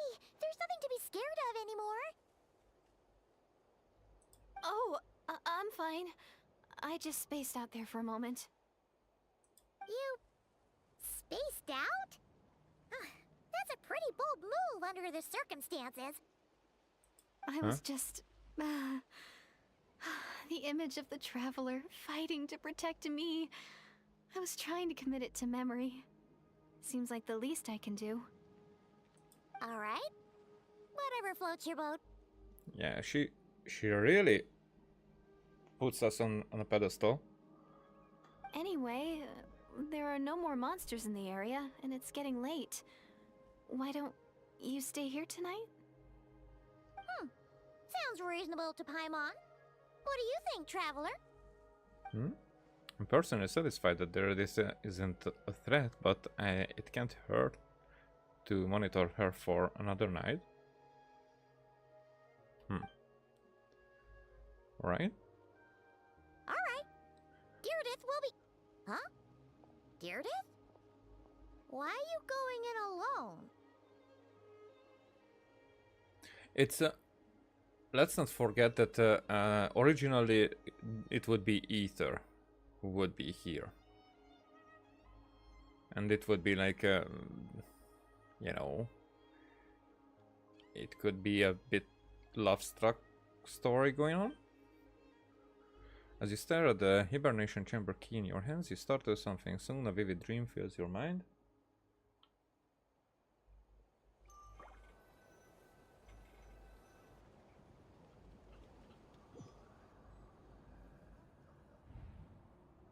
Oh, ho. This is the Night Kingdom? Oh, hi there. Hello. Huh? What you talking about?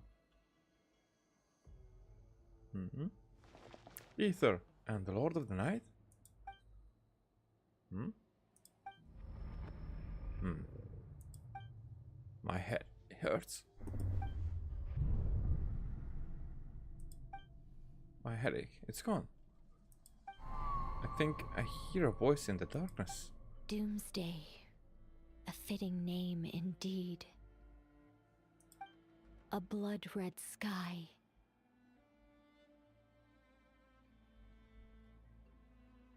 Huh?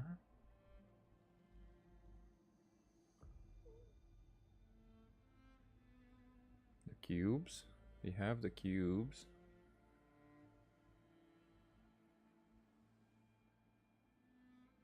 Wild beasts that slaughter all in sight. Endless pain. A terrible curse that cannot be reversed. And the birth of a savior.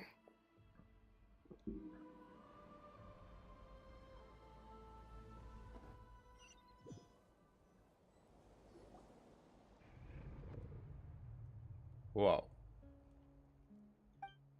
That dream I just had. Uh-oh. You're awake. I'm sorry. I didn't mean to. Was she holding my hand? You just look quite distressed, like you were having a nightmare. I thought if I took your hand into mine, you might find it soothing. At least, that's what my family always did when I had nightmares. But it didn't seem to work on you. In fact, I think I made it even worse. I'm so sorry.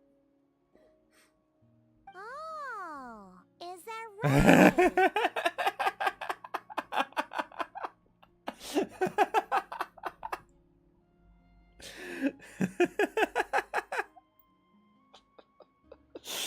That's cool.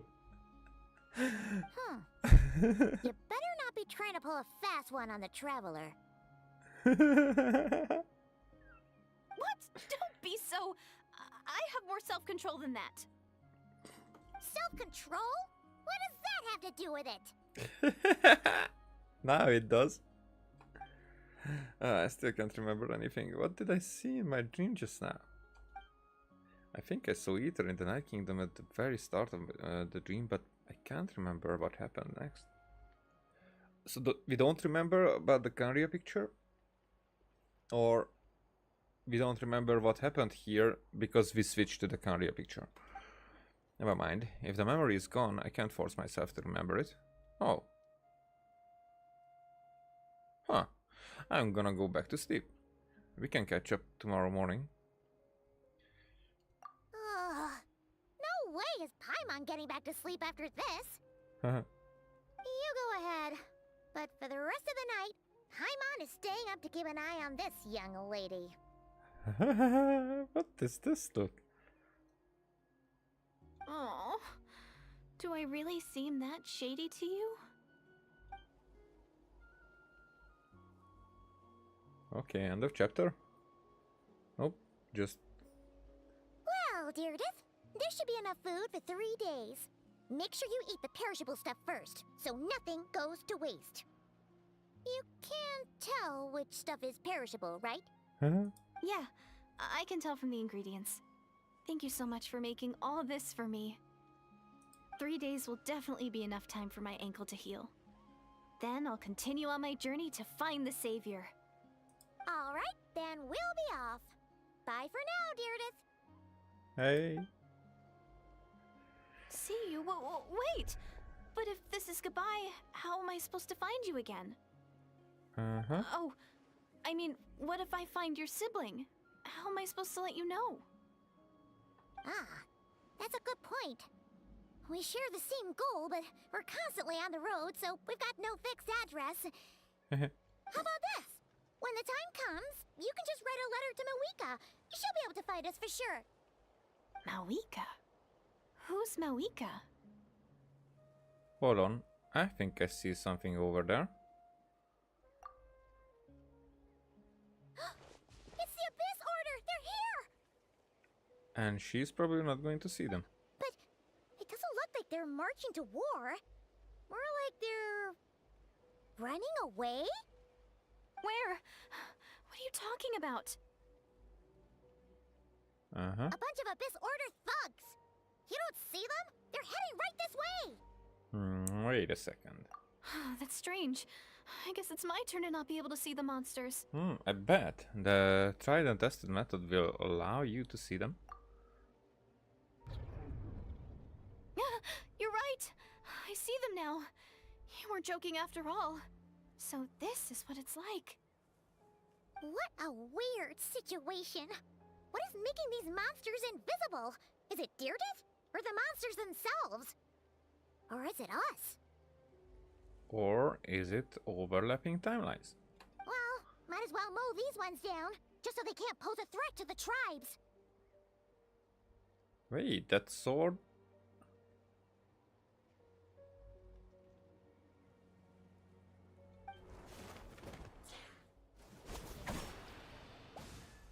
Woohoo! All done! Their morale seems super low. Guess they really were on the run, huh? So there's no more of them, right? I still can't wrap my mind around this. Why couldn't I see them until you took my hand? Believe me, I'm as baffled as you are. The plot thickens. Turns out there are also monsters which I can see, but the others can't. So, any ideas on why those monsters might have been running away? Maybe something went down on the front line. Oh, Paimon's getting a little worried about Eon-san and the others. Let's head back to the Masters of the Night Wind right away. Right away. We gotta go. Bye for now, Deirdre. Bye for now. See ya, and please take care. Yeah, you too. Okay, so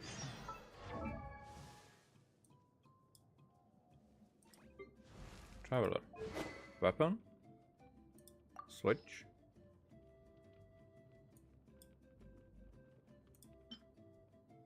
It does this one, the Rancor.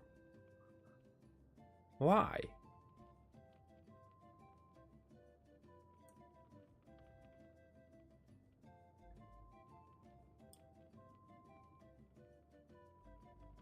I'm curious which one could have been, because this is the Narcissus and Croix one. That's definitely not it.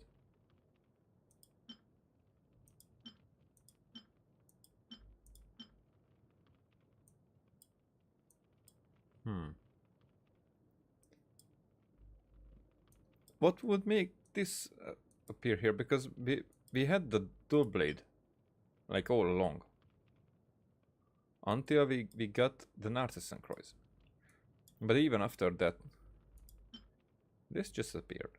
Huh. Whatever.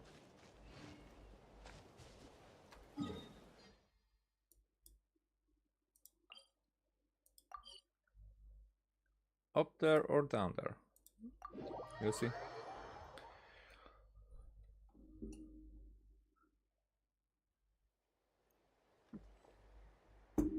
Down there.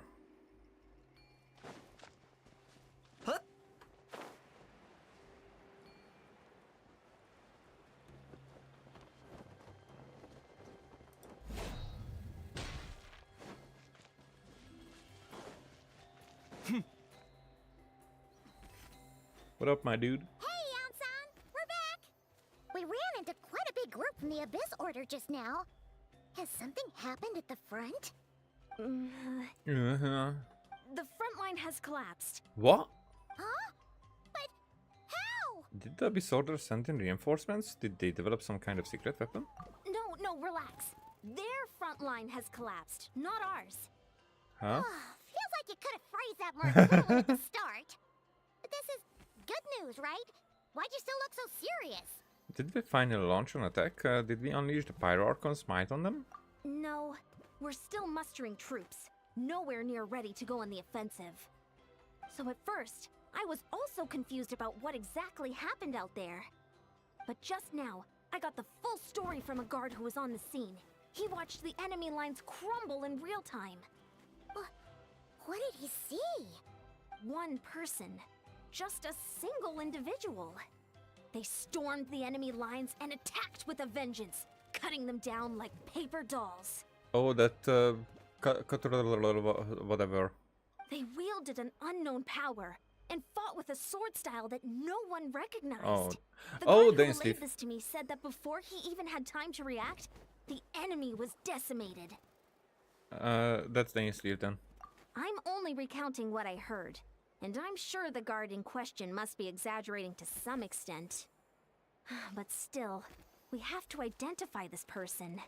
And assuming they're a neutral party, we'll need to figure out how to engage with them. Clearly they're a force to be reckoned with, so we don't want to come across as too weak or too hostile. It's quite a diplomatic conundrum. You don't need to sweat it, Eon-san. From your description, we're already pretty confident that we know this person. Yeah. Honestly, with the Abyss Order acting out so publicly, it's about time he showed up. Yeah, who else could it be? He never misses an occasion like this. Dainsleif.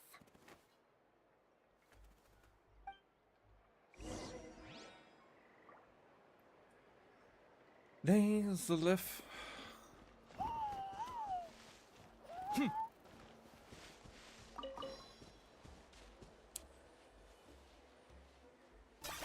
On the other side, or?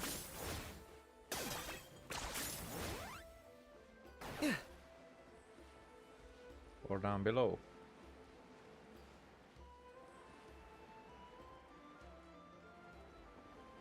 But it's wait for the Dainsleif to show up.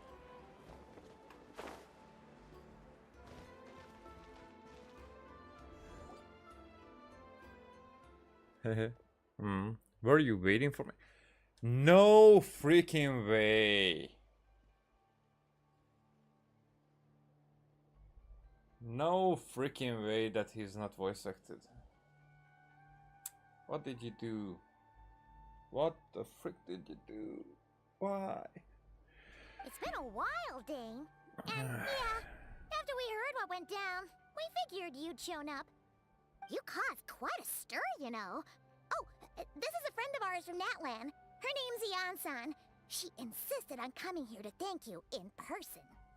It is my honor, Mr. Dainsleif. Thank you for breaking the stalemate in our war against the Abyss Order. Natlan is fortunate to share a common enemy with such a mighty warrior as yourself. Oh, she's awestruck. No need to thank me. I hunt the Abyss Order for my own reasons. Please don't mind him, Eon-san. He always talks like that, but he's a pretty nice guy deep down. Probably. It's quite alright. Uezo Janssen respects those of great power. It's quite clear that he meant no offense, and I am still delighted to make his acquaintance. Anyway, since you're old friends, I'll leave you to catch up for now.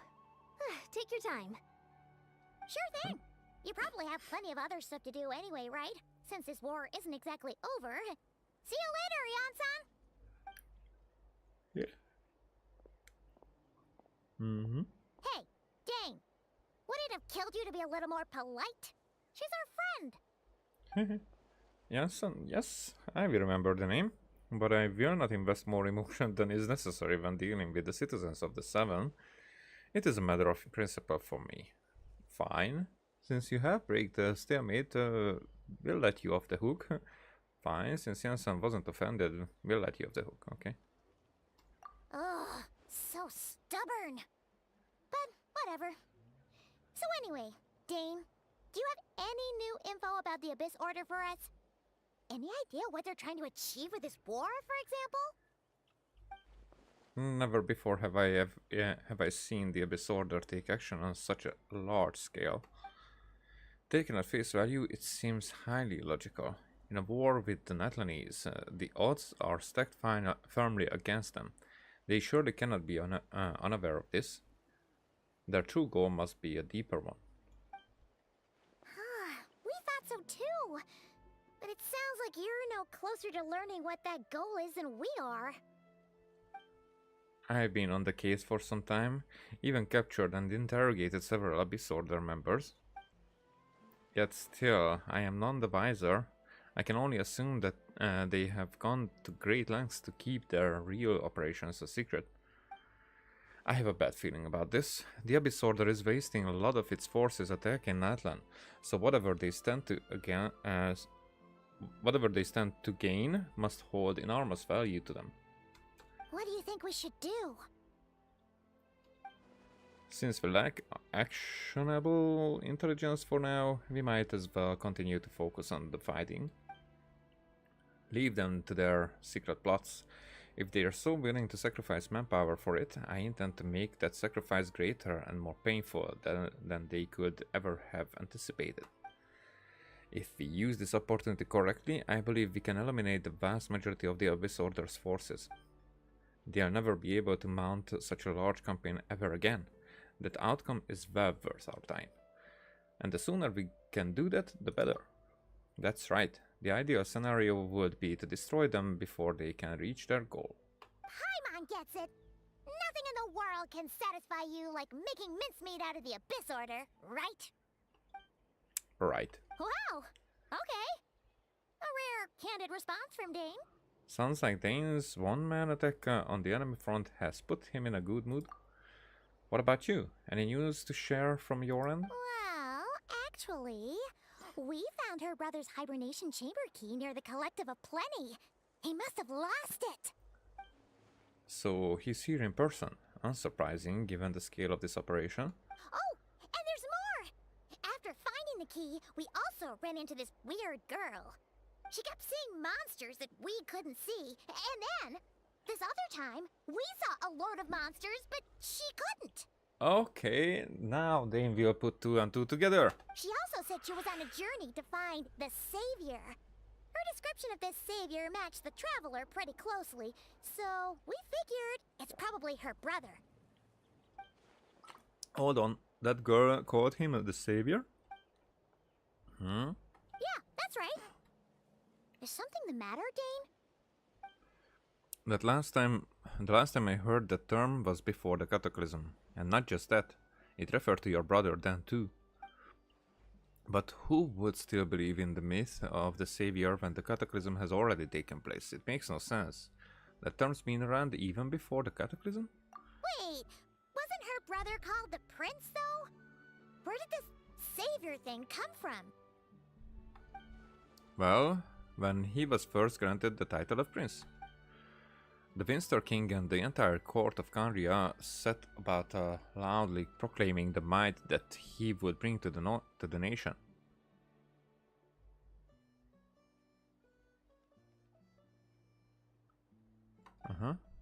They made it sound as if with him there, all pain and suffering would be washed away and the future of Canria would be brighter than anyone could imagine. The Savior was the celebratory title given to the prince by those who believed this rhetoric. Of course, you know how that story ended. In hindsight, the cruel irony is glaring. All the title really stood for was the Winster King's lust for power. Sounds like the people of Canria really believed in him. Is that why Ether is so determined to revive the homeland? Because he thinks he's failed as the Canrian's savior? But that certainly doesn't explain everything. There must be other reasons. As for the girl you met, allow me to offer some speculation. I suspect she is descended from pure-blood Canrians afflicted with the curse of immortality. They must have resettled somewhere remote, cut off from the rest of the world. But how? That would explain how her people retained their ancient beliefs, including the myth of the golden-haired savior. Ah, Paimon gets it now. So, a bit like Kaya, except she grew up somewhere more isolated? I mean, I think this is what they that their presumptions are, but those are more like assumptions. It's just presumptions to them, because I do think that she is from that timeline, placed in this one. I mean, no one else has met the girl yet, just us, and we are like different in that regard. And she still believes that the cataclysm will come, not that it has passed. So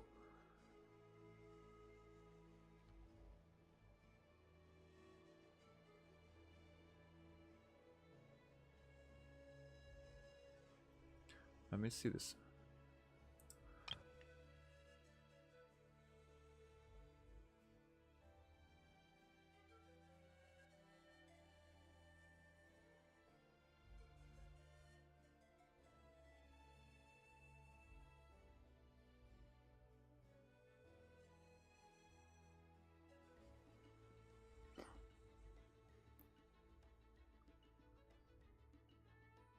So there are, because even if there are more survivors like her, like on a resettled somewhere remote, they should be they should know what that the cataclysm already happened. So that doesn't make sense.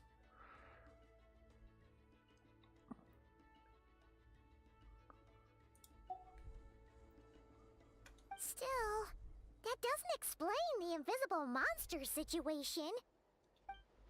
If she can't provide us with any more valuable intelligence, I suggest we shift our attention back to the Abyss Order. Sure. Also, why don't you stay with us at the Masters of the Night Wind for tonight? You must be tired after all that fighting today. I will consider it, but we must discuss our next steps first thing tomorrow morning. We can't give the Abyss Order any time to regroup. The thing is that they might not need it, because if so it could be that Ether wants to revive the story to what was before the cataclysm, so that he would be able to stop it. So it's not like bringing Karia back to this timeline the way that erases this one, but more like merges it in that way. That's how we will get to Karia. Now that would be a freaking turn of events. That Ether will go Here's through. how I allocate my energy on a job. Shut up. That Ether will go through with the Loom of Fate, and he will be able to bring Karia back and save them. So Karia will be merging with the present one. So it would be like that 500 years didn't exist for Karia. They like jump that time to the present, and both will be here. And then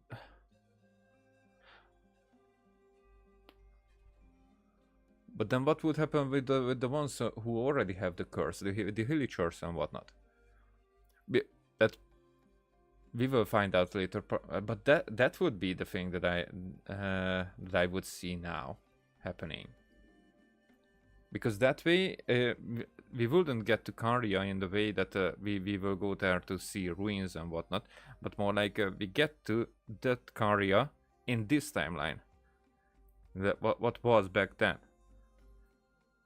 But if that's the case, the characters there, like the Winster King, the Five Sinners. How would they merge with this timeline? Because that the revive timelines that way would we know that there is no way for Irminsul to no way for making new ley lines in Irminsul. It's just how it's like gathering or keeping the memories there of everything, and it's changeable, but it doesn't change the past. It just changes how people remember it. But reviving it would be bringing everything back. But Irminsul, would Irminsul be affected, or it will be both of those existing at the same time? But then the characters who died already would remain dead. They cannot be brought back from the dead. If that's the method. Now the question is that the curse of immortality, would it change some way if Karia would come back? Or I'm still just like trying to speculate this way. I mean, Hoyoverse will find a way to explain whatever they want. It's not that. But still, now I really think that that's the direction where we are going. It would be cool. 70% goes to investigating. 10%. Because now that now that I have some some viewers, like 2 or whatever, but we know that here, yeah, know that this is here. And I would love it if things would change the way that we would be able to get into this door. Don't forget to stay hydrated.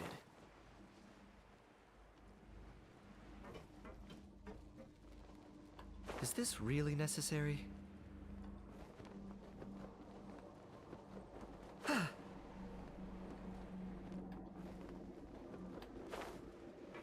Where? This way.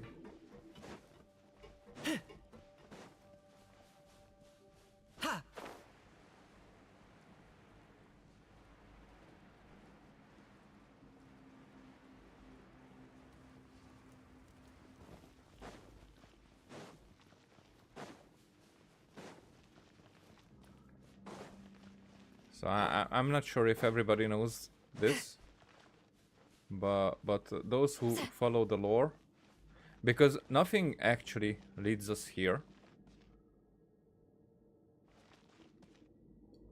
It leads us there, but not in here. If somebody doesn't know, then that's the gate to Karia.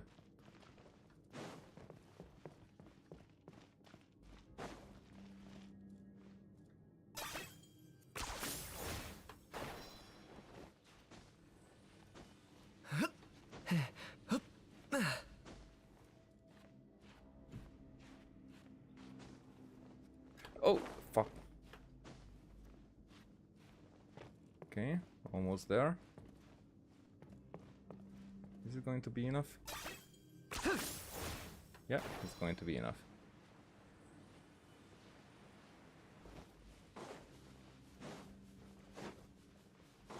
So we already have this place in the game. We know that Karia was an underground nation.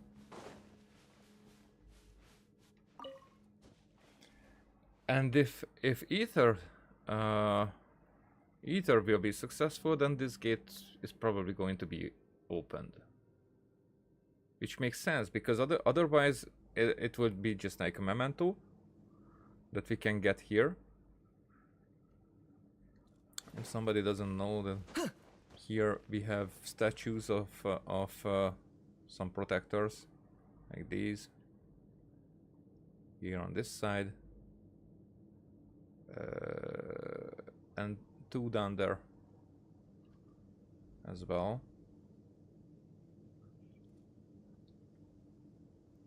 And also, so there would be like, there was a red sky that they were talking about, but that's also just a different fake sky that is there. You know, we have the 8-point star.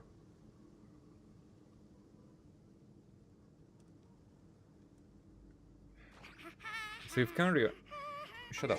So if Kanria gets brought back, then this is where we would be able to enter.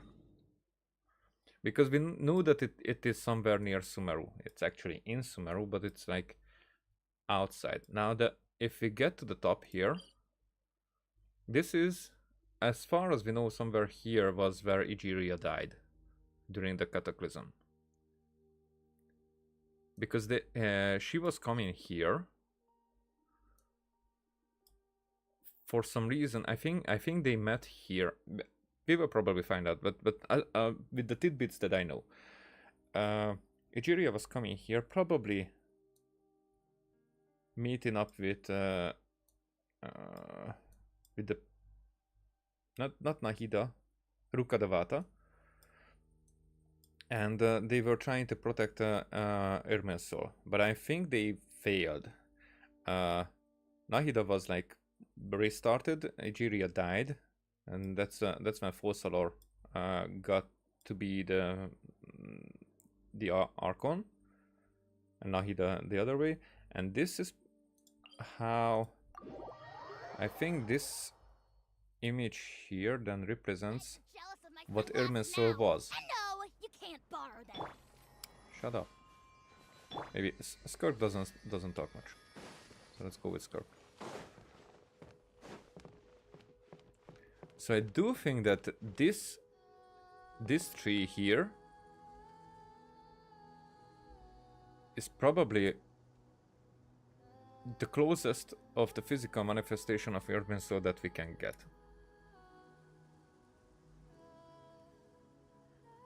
And that this remains and is still working as the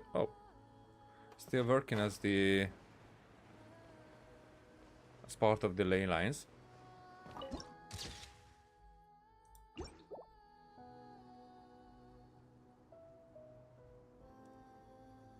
But it could be that Irminsul was actually here, but now it's not here. It's somewhere underground. It's funny that Celestia is right there.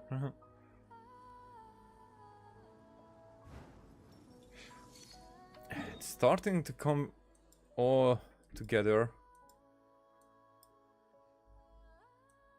Where are we going?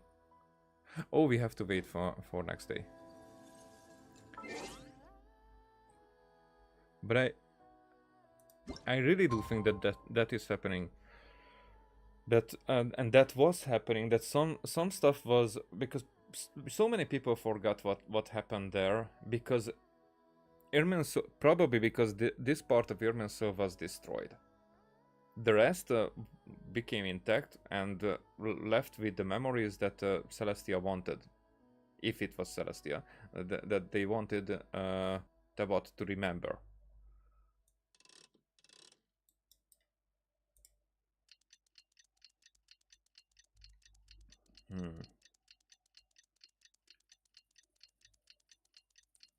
But not everybody forgot what happened.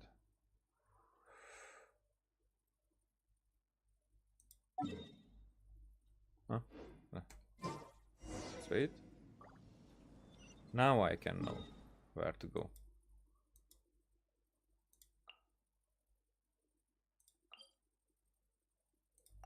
This one.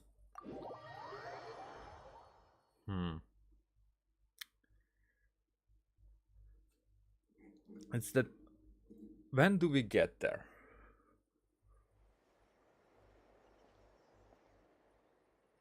Now we can't give them that much time. Is that No, we can. Dane and Neon-san discussing strategy together? Huh. Looks like they're getting along just fine.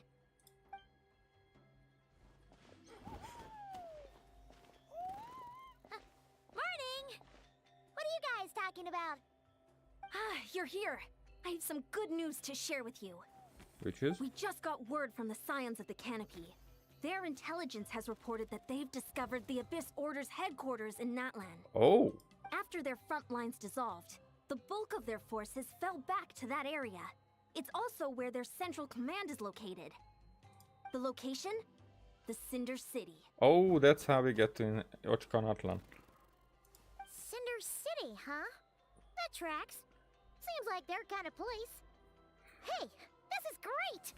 This could be our chance to crush the Abyss Order once and for all! Because I was assuming that the Skirk storyline will be the Skirk story quests, and that would happen in Ochkanatlan. So is it actually this one? So will Skirk show up in this, or just in her own story? Or If both? any luck, maybe we'll find your brother there too. I mean both, of course. You know what I mean. Yep, our army is almost ready, and we've sent a message to Malwika to let her know the plan. We can't really launch an operation this big without the okay from the Archon.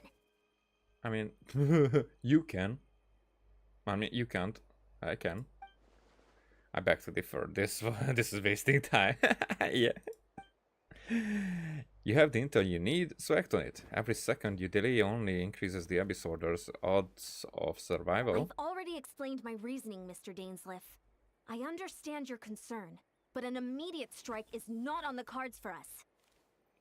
Not for you. Very well, then I will go there alone. Thank you for the intel, Janssen. You're gonna go on your own? Come on, be sensible. Just wait a tiny bit longer, and you'll have a whole army going with you. I mean, I get him. It's all right. I support your decision, Mr. Dainsleif. What? You're simping. Huh? Shouldn't you be talking sense into him? I admire his courage, and I believe he is strong enough to take on the Abyss Order on his own. And even if things don't go to plan, he just needs to bide his time until we arrive with reinforcements. Then we go with him. Mr. Dainsleif, I wish you the very best of luck. Thank you. Looks like he's waiting for you to say something, Traveler. Yeah, we lost a look there. I was too hasty. Allow me to join you, Dainsleif. Alright, fine, I'm coming. Yeah, more like that. For a second there, Paimon actually thought he was gonna brave it alone. And then he called his own bluff. Meet up with Dainsleif. So Janssen is already gone. Yeah. Ochkanatlan, here I come.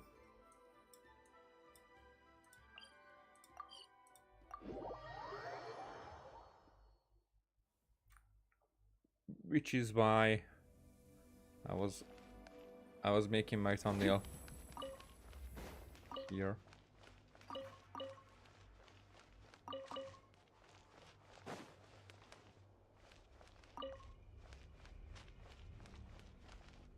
Didn't I miss one? Whatever. It doesn't even matter. Oh. Okay, so this is a quest line.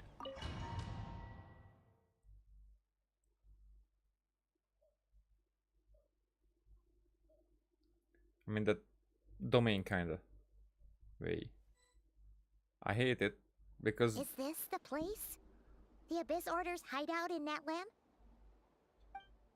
all these years the Abyss Order has managed to either stay hidden or fiercely defend their position. This may be the first chance I've ever had to finally make a serious dent in their forces. Which reminds me, once the fighting starts, I can't promise I'll be able to have your back at a moment's notice. But if you run into any Abyss-powered mechanisms, feel free to leave them to me. I take care of them when I can. It's been so long since we fought with Dane side by side. Paimon's confident we can clear this place out long before Eon-san arrives. Really? And if you get to meet your brother again, even better. Let's go! In this battle, Dainsleif will show you the might of the Twilight Sword. Summon him to clear out the obstructions that bar your path. The swordsmanship Dainsleif has mastered as the Karian court guard captain allows him to easily spy the weaknesses in opposing elemental wards. His long war against the Abyss has made him highly cognizant of their weaknesses, allowing him to also destroy their void wards. Cognizant, it's probably like cognitive. Makes sense. Okay, but so we will use Dainsleif now. All things come to an end. Oh, we will only use him like this, not actually. Yeah, we don't have him that way. That we cannot see. Oh, but we can change the party setup.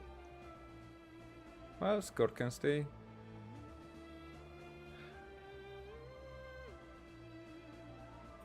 Should we bring the Traveler just for good measures?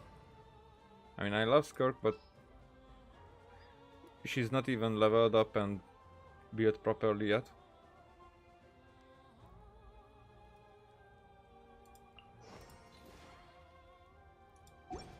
And this is more lore accurate this way.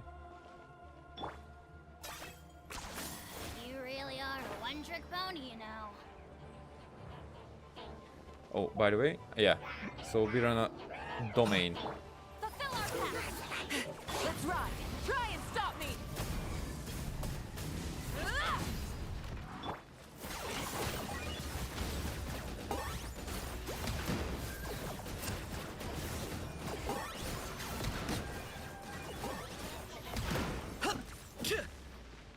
Get to work. Rise with the sun! Okay, just for test. So that's what he do.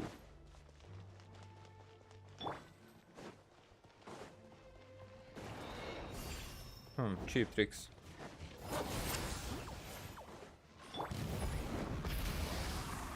Light of the blazing sun! Target acquired.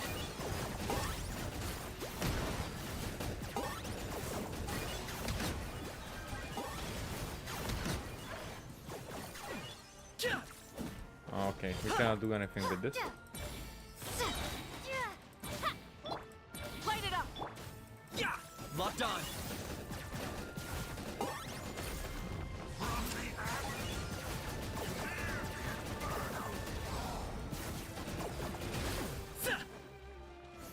Now I can use. There you go. Show no mercy. My Rise dude. with the sun! Target acquired.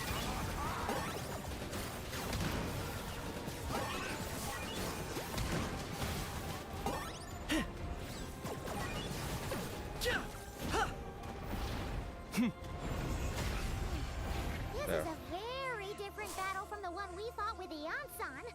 No one's backing down. They're fighting back with everything they have. Okay. Behold, the abyss. Oh. My energy got stolen. Plastic surge! Rev!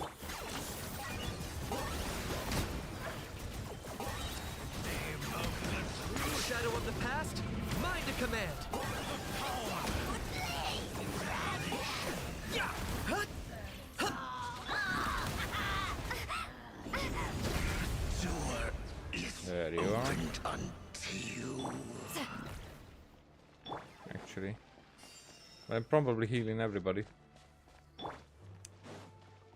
Yeah. Fulfill our pact. So.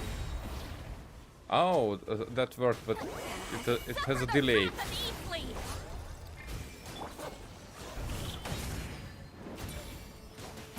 I can't see anything.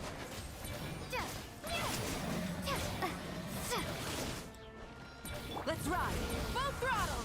Wrath from the skies!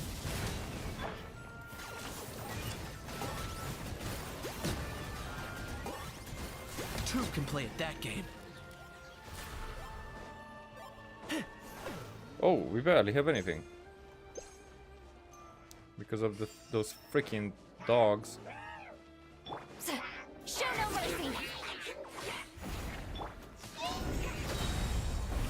Dainsleif, the relentless spectre that haunts us. Oh, The abyss is all. I have not read the names. Flee is futile. Should have. To resist it, vain. Take me, What? stars above. What?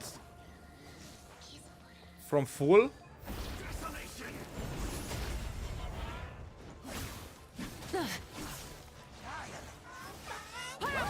Huh. I was just trying to read the names. I got him cornered. Everything Yeah, has a price. they are killing quite quickly.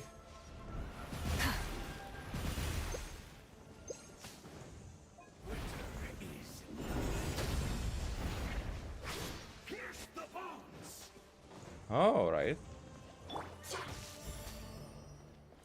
This changes everything. What the freaking fuck?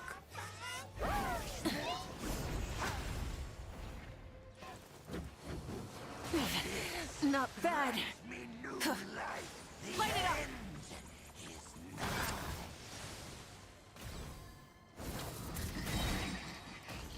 What the fuck?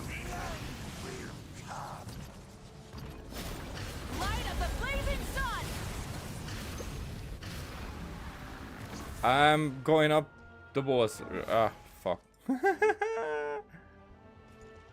Wasn't my intention. Come on. Oh, and not the... Rise with the sun.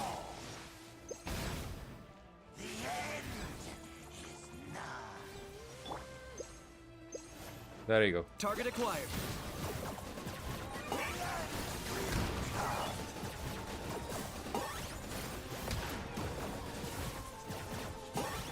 Yeah.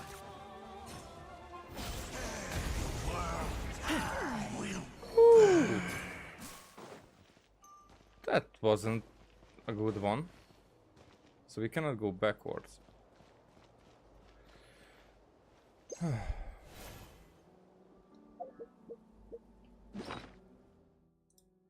That wasn't a good one.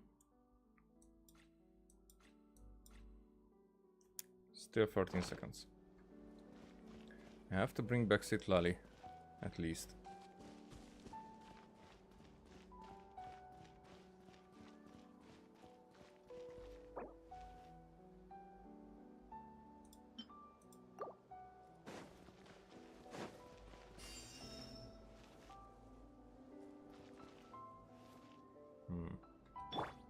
That wasn't too much healing.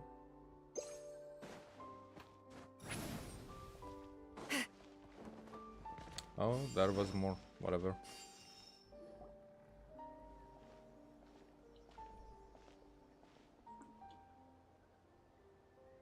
Twilight Sword Dainsleif. Is this really what you want? It is indeed. I will take every opportunity to hunt you down to the last man.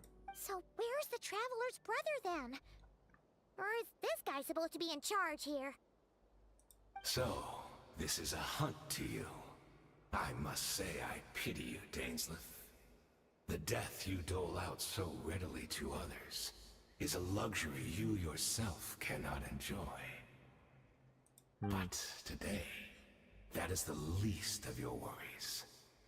Do you realize that all your years of pursuing us are being rendered utterly meaningless, even as we speak? Your riddles tire me. The overwhelming advantage is ours, at least for the moment. You know what that means for you. I'd like to see what makes you believe you've already won, or that you can, you still turn the tide of this war. So it's actually the other way around, whatever. Then allow me to be frank. As far as we are concerned, Our prince has already won by other means. And I do not merely mean this battle. No. His Highness has achieved something far greater. For today, the Abyss Order's greatest wish has finally been fulfilled. The Abyss Order's greatest wish? Does that mean... Our Highness quietly infiltrated the Night Kingdom to exploit that realm's past experience with ley line reconstruction. Huh. And then used the Loom of Fate to reweave the ley lines of Conria. What? He used the Loom of Fate? Wait. Does this mean the attack on the Masters of the Night Wind was all a smokescreen to give him some cover? That's what I said, that it's a distraction. Oh no! This makes too much sense. Correct. As of now, our homeland has been revived. And all of my comrades that you have slain, Dainsleif, they shall forget the struggles that have beset them these past 500 years, and begin their lives anew in a Conria restored to life. What a load of drivel. Your falsehood are riddled with flaws, my ears tire of your tedium. Isn't there more to reviving a homeland than just reviving its ley lines? Right! That's what I was thinking about. Steps after that, such as finding a place to host the ley lines you just re-wove. But it's under the freaking tree where I think that where Irminsul physically was. So it's like at the center of the ley lines. So I'm not really sure that that's bull that way. Plus, if it was really so easy, Malika and the captain would have had a way easier time during the war. I have one simple question. If Conria has indeed been revived as you claim, then where is it? Oh, you poor fools.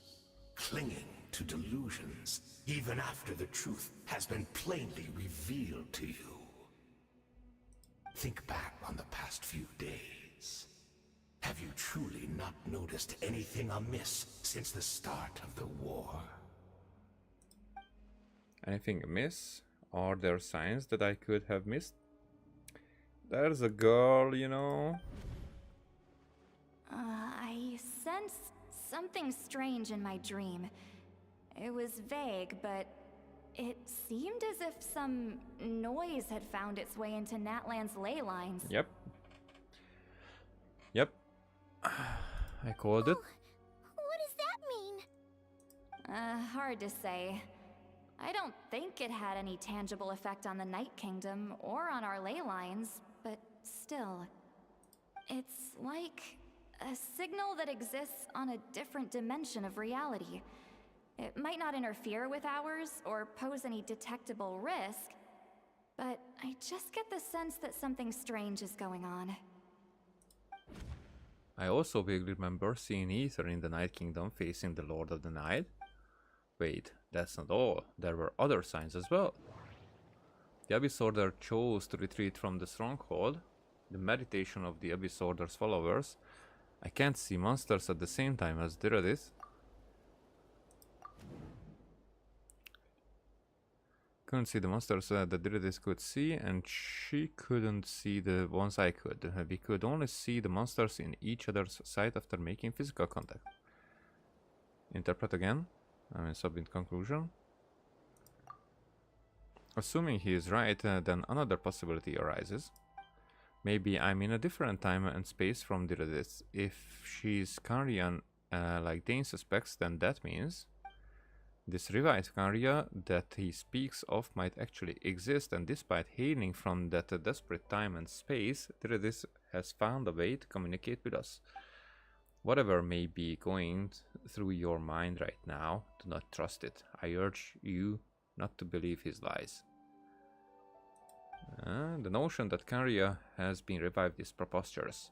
Unless I see it with my own eyes, I refuse to entertain it. There is only one thing that should demand our attention in this instant, and that is silencing this man for good. Show no mercy. Well, start with Ding. Let's ride. Try and stop me. Pyroclastic surge. Locked on.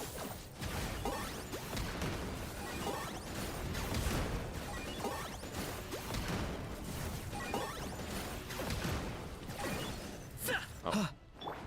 Nope. Get to work. You better Light it up. I got him cornered. This order's mission has been fulfilled! My body is feeling it. Will not bring shame to the name of the That should be all of them, right? So, we've destroyed the Abyss Order's headquarters in Natlan, but somehow, that didn't feel satisfying at all.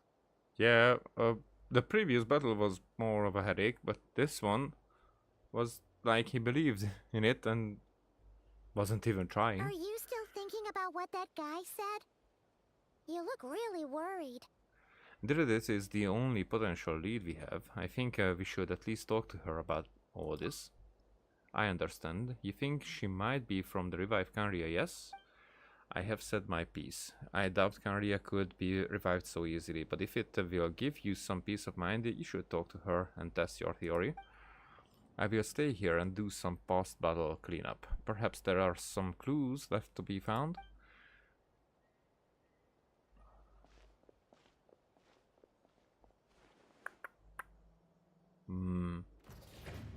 But you don't know either, huh? What the? Okay, let's linger here a little bit.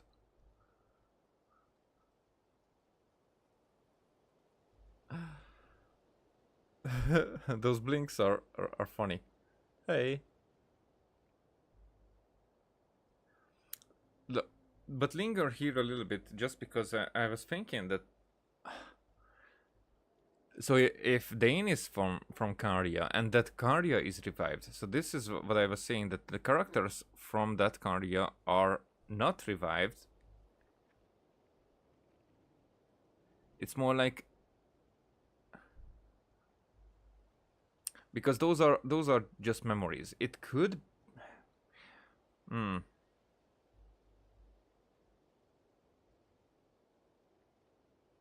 Because the curse of immortality has to stay. It was made clear just a few updates ago with the captain and Renova, or whatever her name was. So the curse of immortality is there. These guys with the Loom of Fate still will not get back to their reality, I assume. But then, who will populate this new Kanria? But if their fates are going to be rewoven, then the Hillagers should be gone. No, we'll see.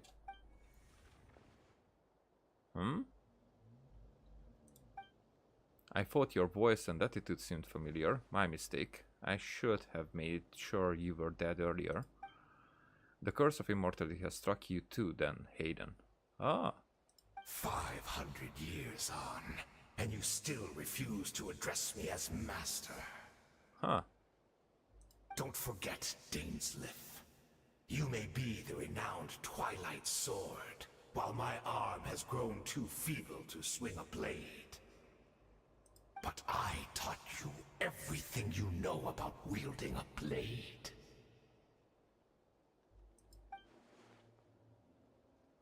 Huh, your arrogance and malice cost you all of my respect long ago. Cost you. Be that as it may, Under the circumstances, I see no further reason for us to fight.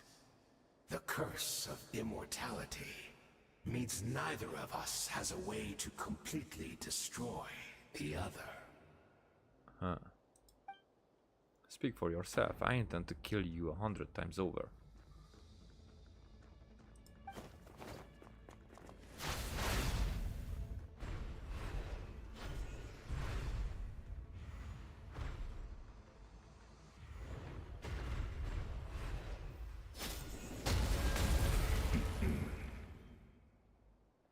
Huh?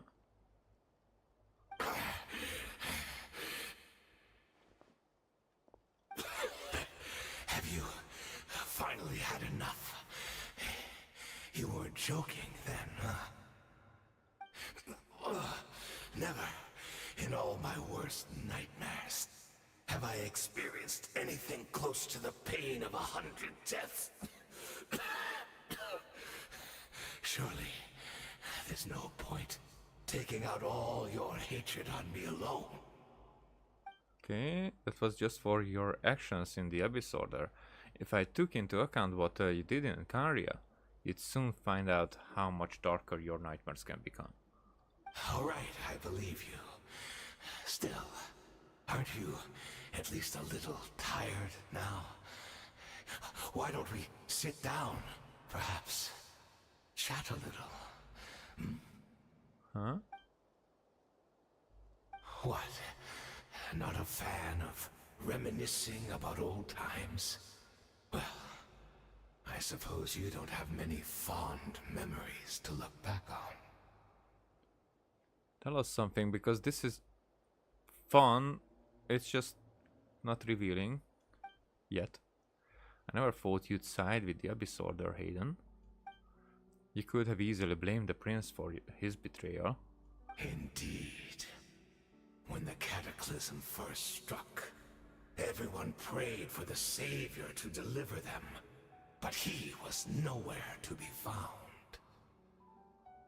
Yes, we knew that the great abyssal power within him had been divided up.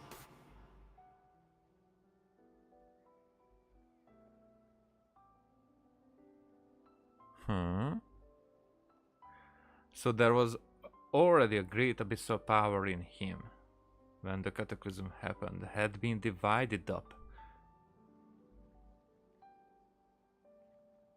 Because at that point, Lumin was nowhere. But it divided up, and then there was Lumin. Yet we still despaired at his choice to leave us. Still, I believe that everything he's doing now, including his regret over what happened, comes from a genuine place in his heart. And besides, who else can we place our faith in? We are proud Conrians, are we not? I mean, we can hardly turn to the gods.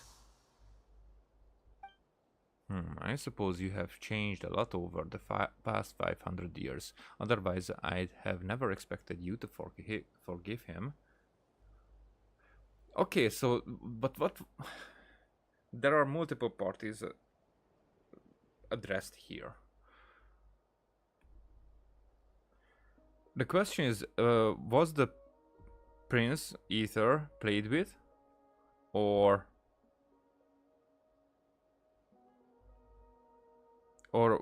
did he make a choice there that later he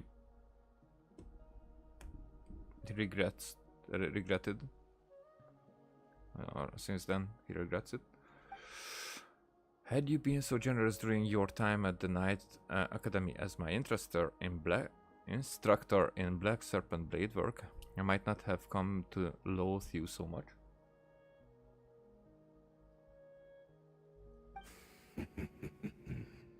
Is that so? All my good deeds were clearly in the spirit of the Academy's code of chivalry, yet I received a corporal punishment for being restless and brash. And as much as it pains me to bring up his name, even my co-student Sortology was prosecuted for following the spirit of knighthood. He even lost limbs over it. Wow! There's a little point discussing it now, of course, but all of this was your doing, wasn't it, Hayden?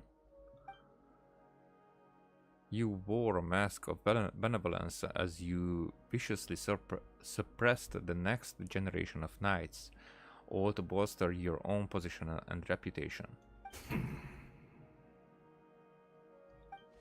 What, too cowardly to admit it? This is a very interesting conversation, though. Even though I don't know every details, it's more like starting to reveal some parts of it. If we get to Conria, if we get Conria, where we might meet these characters, and they would discuss all what happened back then, then this seems like the beginning of that arc. Oh, I'm sorry, Dainsleif. I would apologize to you for those actions, truly. But the fact is, I honestly can't remember them anymore. Oh. Huh. Look at me. Look at what has become of me. Only by the Abyss's grace have I managed to maintain this physical form. But as for the rest, memories, spirit, emotions, personality, they have long become eroded, fragmented beyond recognition. Even if mine was a past steeped in sin or in shame I once longed to hide, I would wish to remember it. Without my history, I fear I will become another person entirely. I would like to apologize for any misdeeds that are mine. So please, tell me everything. Tell me about the Conria we once called home. Huh. Now that was very interesting. No wonder your personality struck me as different. Memories are indeed a crucial part of a person's identity. So, the Conria we once called home. We were not here. Dainsleif slowly closes his eyes. Countless memories of Conria flood into his mind. All the sights, memories and feelings, everything etched into the heart. Simply recalling everything seems to take a long time. You seem to remember much. Could you tell me more about it? About our golden age? Okay, I'm going back a little bit. So, everything etched into the... Stop. Fuck you, game. YouTube. Everything etched into the heart of mind and gradually brought back to the forefront again, alongside the feeling of nostalgia and loss.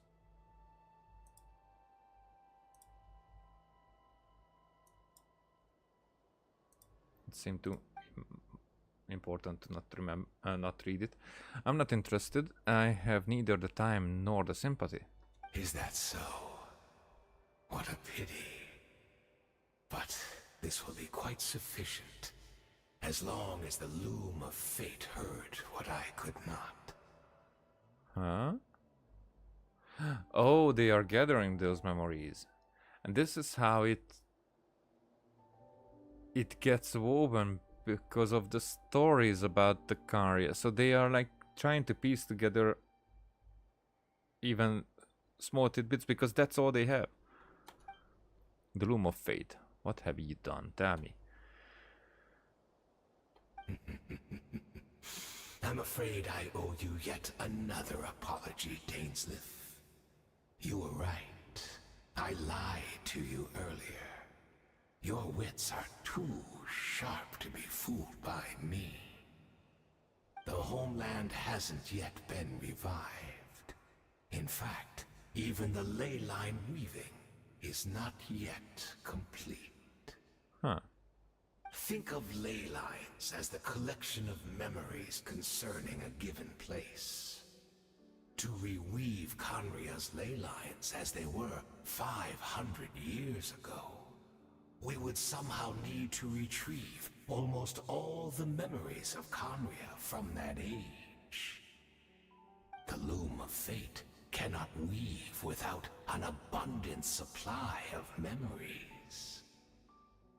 And so, we relied on everyone in the Abyss Order to provide what they could. Even though fragments are all that remain in most cases, the more we all share, the more that can be restored. Huh. So the Loom of Fate is running as we speak, and the so-called meditation your members have been performing, its purpose was to supply the Loom with memories, wasn't it? Indeed. We, a people in exile, stranded 500 years in the future, will weave our homeland anew and bring the nation of our dreams back into the real world. Ah, what a glorious undertaking. What a shame it had to take this long. After 500 years, most of our memories have faded, and a world woven from broken memories shall itself be broken. Yeah, now that sounds very ominous. Very, very ominous. So that's where I'm supposed to come in. You look for assistance from your mortal enemy who has sworn to hunt you down. I mean, if they are reaching their goal and you cannot stop it, then maybe you think you can stop it. But if they are reaching their goal, and then you are one of the best candidates to make that goal the least broken possible, you know? Precisely. For you possess a ring left to you by your elder brother, which continuously resets your body's condition. Ho. So there's a physical artifact that keeps Dainsleif in this way. Of course, your memories are susceptible to erosion just like ours. But of all Conrians who remain, you are sure to remember the most. We had to obtain the memories in your mind, whatever the price. Even if it meant sacrificing our entire army as bait. Huh.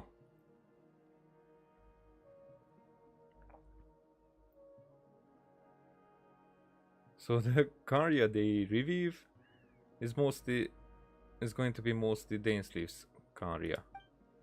So this was your true goal, to lure me here, guide me into a state of meditation and access my memories. So be it. A few of my fading memories for your entire army, that strikes me as a fair trade. I appreciate the generosity. You're gambling everything you have on the Loom of Fate. This could be a costly mistake for you in the long run. Perhaps. But that is the gamble our Highness has chosen to make. And thanks to you, the Loom of Fate has now finished weaving the ley lines.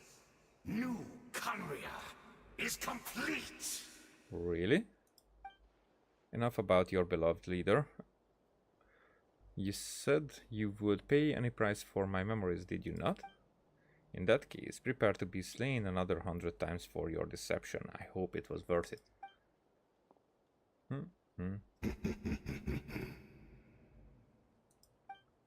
I think it was.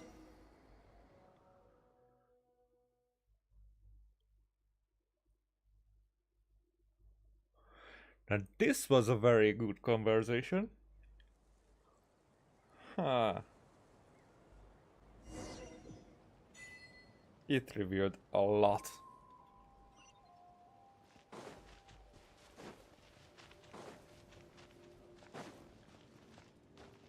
Also, We are kind of promised to have a conversation with Ether.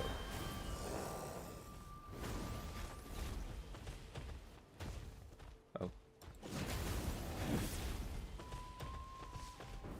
It's Judith! Great! She's still here!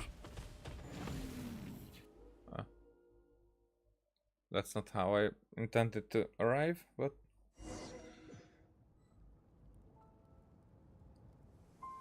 Oh? Oh, oh. She sees it? It's something...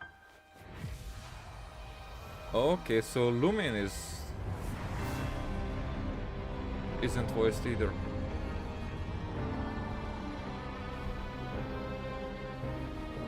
Because this is Dainsleif's memory.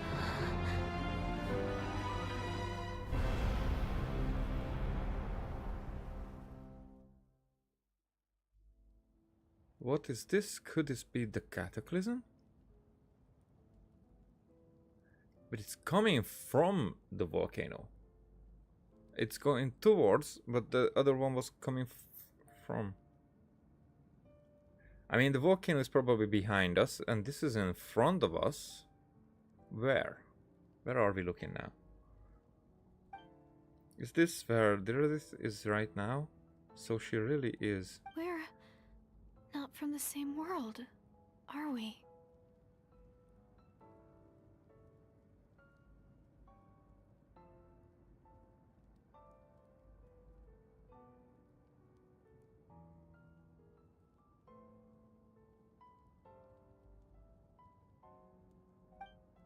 No, I come from the future. From your future. Wait, but that's great! That means the world isn't going to end. Yeah, but yours do. That's us.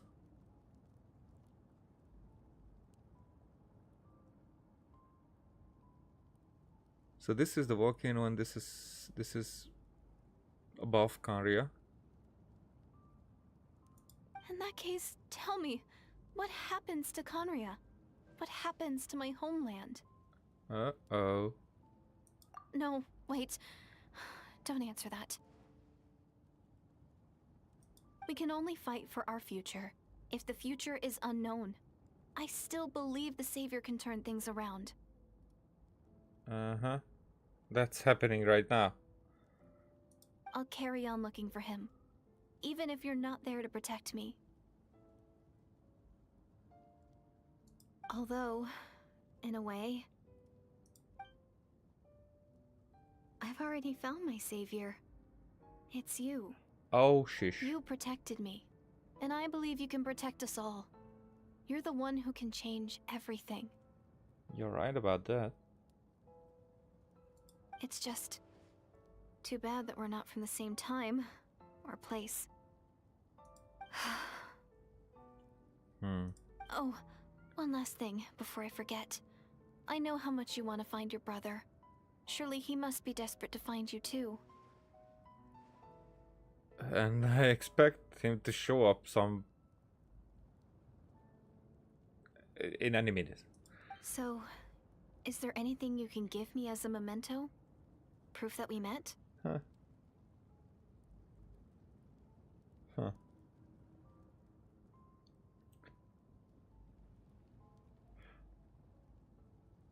The key to the hibernation chamber, I think. Maybe a Tavat flower. I That don't know. way, when I do find him, I can convince him that you're also searching for him. A memento. Yeah, I knew it. Wait. Huh? What Huh? is it?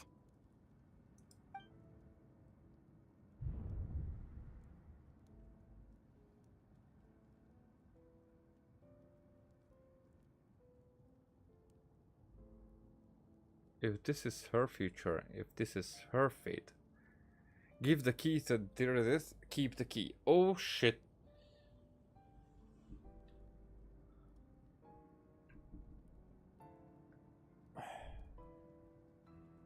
So what? Okay, this will take a while. So what if I give the key to Dirith and she will be able to take it back? That would make 2 keys in the past. Would that be necessary to... Because I have this theory that that we are like a clone, and before all that shit happened, Ether and Lumin was one, and somehow this cataclysm made us, or made them different, made them get separated. In a way that they both existed just in one. So if I give that, then there would be 2 of these keys back then. And that would affect the past. But if that carrier would be rewoven here, then forget the key about that, but then it doesn't even matter that she goes back to that timeline, because the new carrier would be here. Maybe the key will be needed here. Our brother is now here in this timeline, so the key should be... But do we need to convince him with anything? That's one line of thinking. The other one is she even able to take the key and take it with herself? If this is a key that belongs to our brother and we have the other one, because we said so, at this point we have 2 of these keys.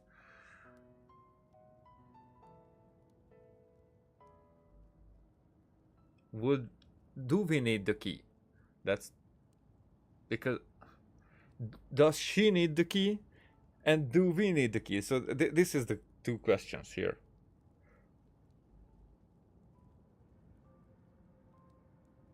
To change something in the past, then we should give her. If we want to change the present and the future, in that regard, we should keep the key. Now, I don't think that the past can be changed. But I do want to give the key to Dirith. Now, if Dirith is... Because I don't think that the change... that my answer here will matter, because the story will probably decide on whatever it wants to decide on. It's more like... it's probably if I give the key to Dirith, it somehow will still remain here.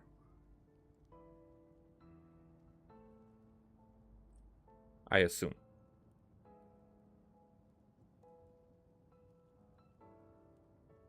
So I will give the key, because I don't think that it will stay there with her, because she just goes back to die in the past, unfortunately. But that's how I see it.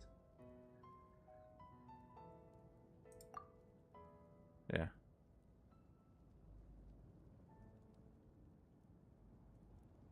If this is her future, if this is her fate,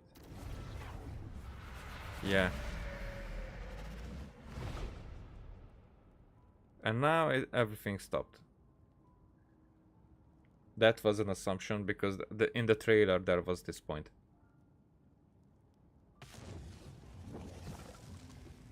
And Ether comes through here, right? Yes. So that's what happened. Istaroth, the ruler of time, must have had a hand in this.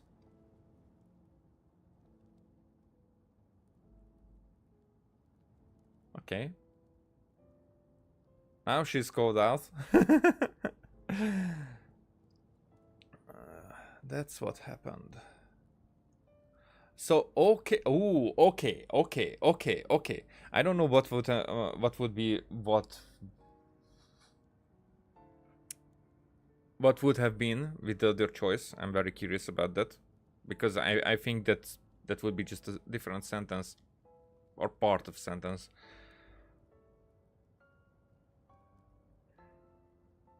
So Istaroth was sending her here.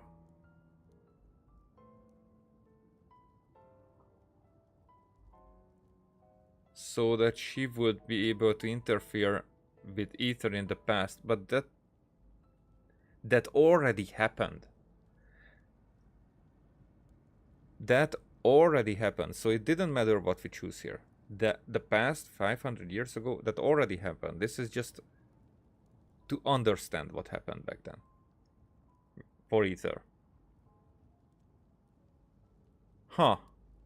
That's so cool. There's no other way that this meeting could have taken place. Ether, you knew of all this? I knew only the ending. I've always been curious about the events that led to it. When the cataclysm first began 500 years ago, I, as the Prince of Caria, was preparing to do my part, to fight back with all my might. But then this girl did this. She found me. The irony was that even as she desperately begged me to save the world, she brought me news of you. I was stunned, and I was suspicious of her claim that you were searching for me. But then she showed me the key to your hibernation chamber. Hey there, Badraqua. So she actually did it? We'd been separated ever since I awakened in Tevat. I searched the whole planet and found no trace of you anywhere. And then she brought me that news at the worst possible moment. Holy. I was faced with an extremely difficult decision. I desperately wanted to see you again, but Caria was in equally desperate need of my help. I knew that no matter what I choose, I'd regret my decision for the rest of my days.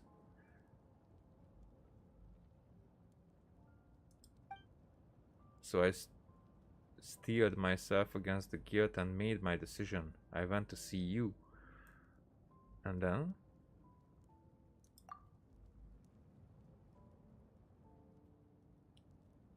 But when I found you, you were still in hibernation. Even the key to the chamber was still secure on your person. You're saying 3 keys existed simultaneously in that moment? I couldn't make sense of what I was seeing, but there was no time to think. I'm not reading that because I think it's spoiler for me. I just grabbed you and ran. That's where we are right now, an intersection in our memories. This question has haunted me for the past 500 years. I never imagined the answer would come to me like this. So my actions 500 years in the future set everything in motion. Are you mocking me, Istaroth?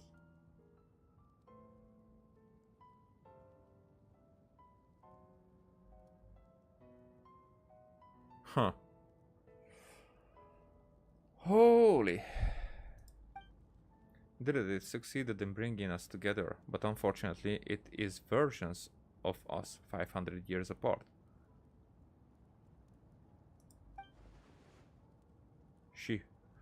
Oh, so this Ether... What? No. Wait, what? She hoped that the Savior would rescue Caria, save the entire world, but instead the news she brought led the Savior to make the complete opposite decision.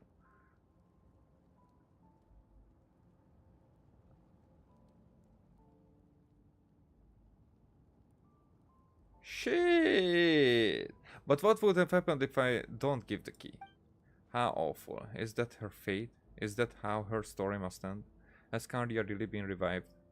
Have you done what you set out to do? Not yet, but I've taken a very important step. Now the ley lines of Caria are complete. Huh. I'd always thought that Tevat's ley... Because now we are basically 500 years in the past. But the characters are from 500 years in the future. I'd always thought that Tevat's ley lines were locked by the heavenly principles. No more can be added, and existing ones cannot be replaced. But then I learned that Natlan's Night Kingdom appeared to be an exception to the rule. It has intrigued me ever since. So I directed the Abyss Order to feign an attack on Natlan, buying me some time to enter the Night Kingdom and negotiate with the Lord of the Night. Unfortunately, for other reasons, even the Night Kingdom cannot host any new ley lines.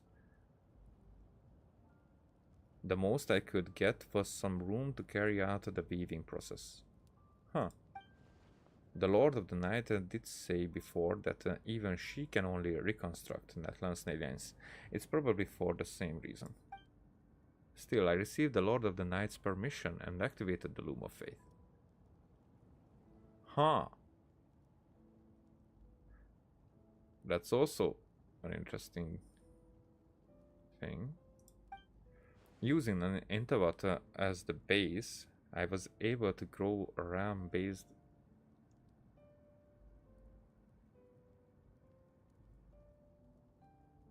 Are these all Intavats?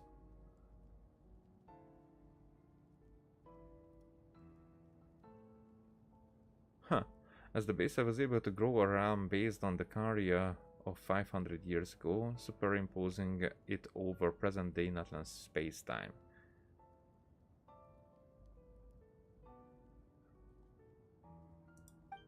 That superimposition is what allowed you to you and Dainsleif to cross paths.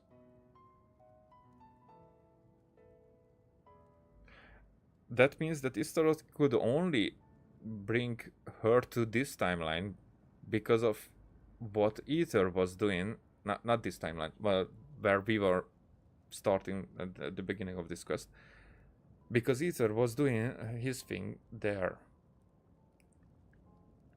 If he wasn't, then then it couldn't be that Dainsleif just come in. Maybe, or maybe that's just like a throwaway line here to think about. That's what I saw in my dream. He's not lying about that, at least. But what I don't understand is, why did the Lord of the Night agree to this? Yeah, that's what I was saying. After that, the new Caria was enriched with memories of the old, drawn from the Abyss Order's memories in their meditation sessions. Yeah? With those memories as raw materials and the superimposed ram as a template, the Loom of Fate finally finished its work. What I now hold in my hand is the Atlas of the New World.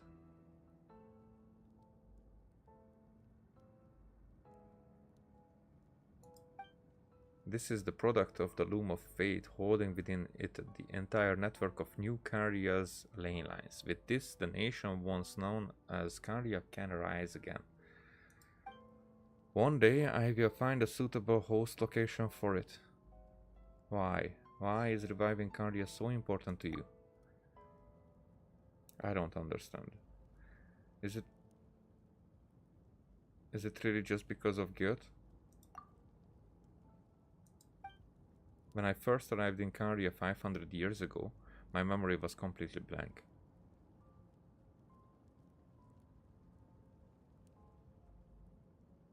So maybe you are the one. Oh, ho ho ho ho. So maybe Lumin is the real one and Ether is the clone. If there's cloning, it's not confirmed. Because there was this. If it was. Okay. So, Carians were like summoning a descender. And I think the descender has arrived. That was Lumin. I mean, in this case, because I'm playing Lumin. So in this case, the Traveler, let's say it that way. So, the Traveler did arrive as a descender. It was both Lumin and both Ether at that point. And the Abyssa the Abyssa part that became later the Abyssa part, it was extracted and made into its own character. Could be theorizing here. And that became in my playthrough, that became Ether. And that's why he is in the ley lines, because he was created here on Tevat.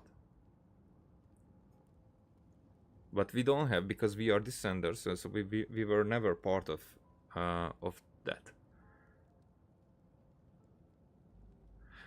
I'm very curious what he will going to say, but my memory was completely blank, because ours wasn't.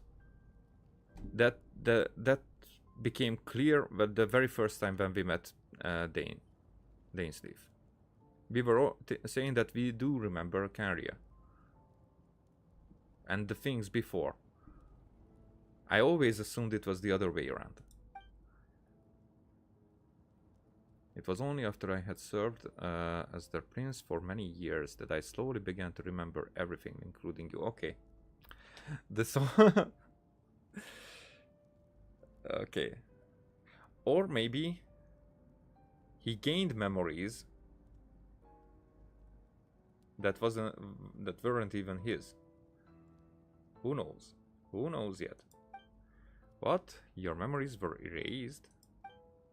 But recovering old memories didn't simply erase the part of my life I spent in Caria. I still see it as my second home. Oh, okay. So that's the explanation. That is why my guilt weighs so heavily on me. But even so, that only constitutes part of my motive. More importantly,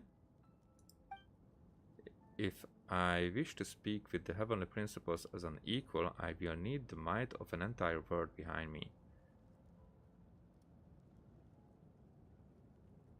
And why is that important?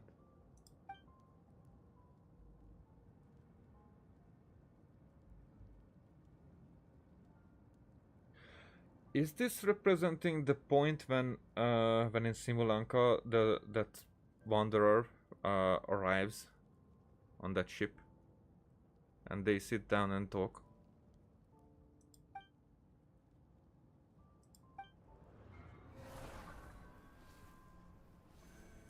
Huh.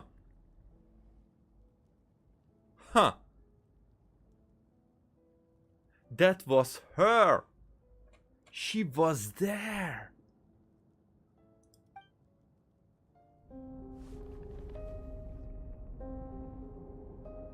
I don't know why, but the way you're thinking, it just doesn't sound like you at all. Ether. This whole thing. Your plan. What does it have to do with us?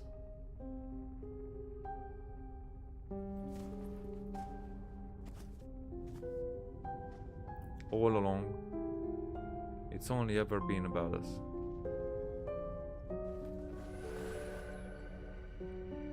Goodbye, Lewin. We will begin anew at the end of your journey.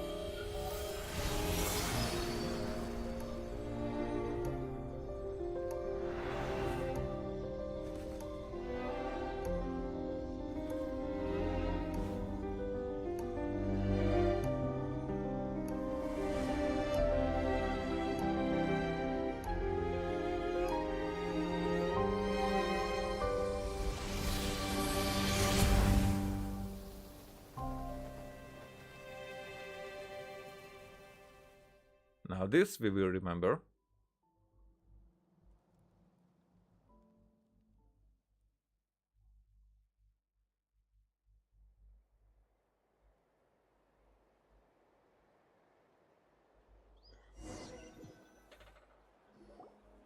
Our hero is back! Everyone's been waiting for you! The Abyss Order made a full retreat before our forces even arrived on the scene. All thanks to your efforts, no doubt. Oh, and Mr. Dainsleif's, of course. What's wrong? You look upset. There's no word for that. Paimon doesn't know the details either. The Traveler just disappeared after taking Deirdre's hand. It was like they got sucked into another world. Just a different time. Paimon was looking all over for her, and then she suddenly reappeared, right back in the same spot. But looking a lot more glum. It's fine. I need some time to take everything in. Okay. You didn't even react to the information that our brother is the leader of the Abyss Order, but whatever.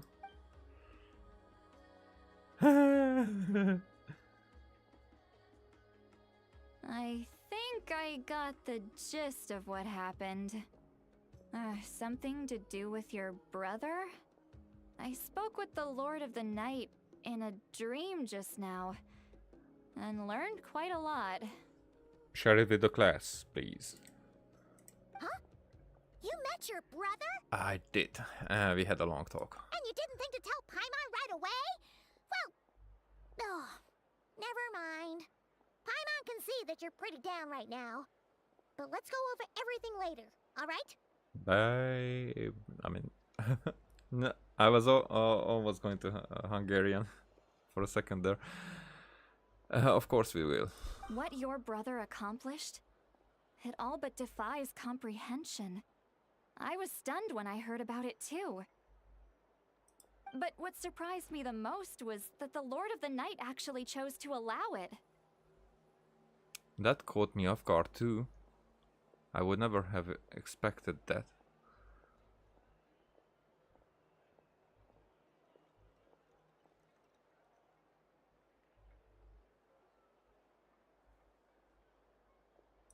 The Lord of the Night did try to explain it to me, but in a word, it's complicated. During the war with the Abyss, Mawika had an argument with the captain.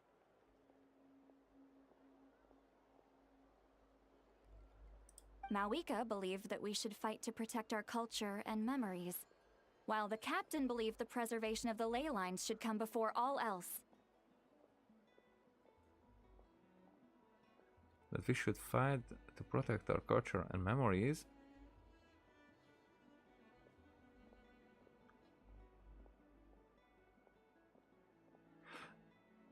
Almost the same thing. It's just different parts of it and different methods to do it.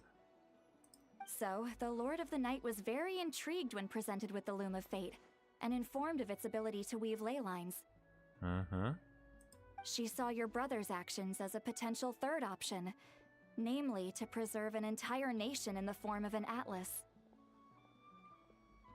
Okay, so right now there is a new Karya, but it's not like in the world existing already. It's like a Pokeword that Ether can just throw at one point, and then there is Karya. There it is. Yeah, it was in my pocket, but now there it is, Karya. For everyone, how it was back then. Preserve a nation? You've definitely lost me now. Yeah. So if it's kind of a pocket universe, then it's like a very very very big Serenity pot, as far as I see it. Bit You're not ley the lines. only one. Paimon's got no idea what's going on either. With that in mind, the Lord of the Night gave the go-ahead once she was satisfied that the Loom of Fate wouldn't have any real effect on Natlan. That's what I was saying. So it's not like it would delete or rewrite this history. It would just bring back what was already. But I never thought about that way. However, I believe she imposed an additional condition of her own. An additional condition? Did she ask for something in return? Huh? No idea. She wouldn't tell me what it was. Huh.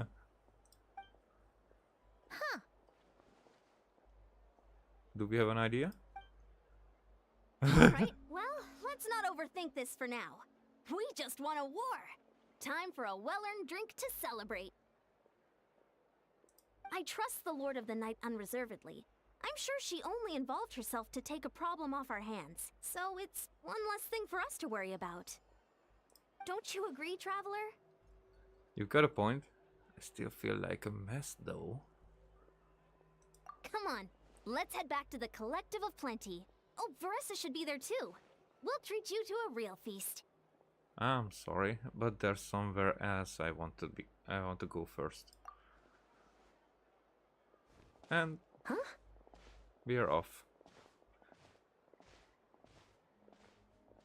Are we going to talk to the Lord of the Night ourselves? Eon-san, leave her be. She suspects some stuff. This might be hard to understand for an extrovert like you, but some people need alone time to recharge every once in a while. Ah, yeah. That's true. Traveler? Huh. Not even Paimon can get it. Return to the cave you were previously in. Back and forth, back and forth. Okay, wait. What you were writing, that this whole shit is before they encountered the Heavenly Principles. Yeah. You will not interrupt me that much. So, I was thinking of, about that a lot. Because when they encounter the Heavenly Principles, the very first thing in this game, you haven't even started the freaking game, and the Heavenly Principles will say to us that your journey ends here. And Ether says here that we will meet again at the end of your journey. But we know that how Lumin or Ether or basically the Traveler, when they talk to Paimon for the first time in the game, they tell that after that they didn't know how much time has passed, and they just woke up after a long while without their powers and whatnot. But that was after they encountered this god, this unknown god. Now I really do think that is out of time and space. At least out of Tewot's time and space. And that is because we will end up there eventually, I think, at the same exact spot. Heavenly Principles in front of us, Ether on our side. Or maybe slightly different, but who knows? who knows if that is actually the end of our journey, or because yeah, it would make sense. This freaking picture when we saw that portal closing behind the mountains, that was the Heavenly Principles. That was the unknown god listening to our conversation there. And if we know that Ether said it, Istaroth's hand was in all this. She allowed this to happen. But if Istaroth was working behind the unknown gods, the Heavenly Principles back. Where do we come from? No. And where are we going? So if she knew about that, so are they actually in cahoots with all this? Or was the Heavenly Principles like spying on what Istaroth was doing all along? Or was this the point where the Heavenly Principles was like, oh, it's getting too far, it's getting too far, the arrogation of mankind has to stop here? Ah, you're loud as well, fuck you. So that's why it makes sense, and And I really do think that it's out of space and time. And for that to be out of space and time, it has to be the heavenly. I mean that that ruler. Ooh, who are the four rulers? Nope, nope. Let's go to the character screen again. Artifacts. So this one, so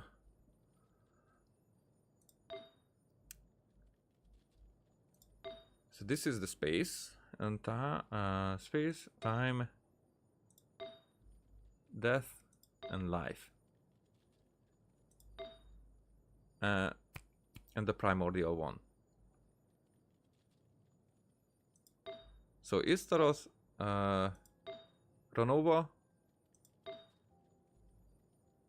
the unknown god, Asmodee, if she will be Asmodee, but I think because in the game it's not confirmed yet. And who was this one? This is the one, or Istaroth was consumed by one of the witches, right? Was that what we figured out last time? I'm not sure, but this is the unknown god.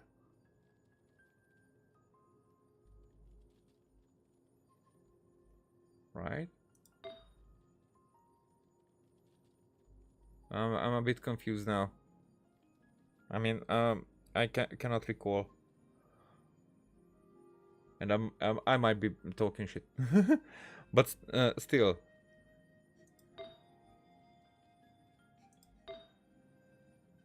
That these two, so maybe this one was spying, so the unknown god was spying on Istaroth, while Ronova was helping Natlan. I don't remember why I don't remember who was this one, or maybe we never knew.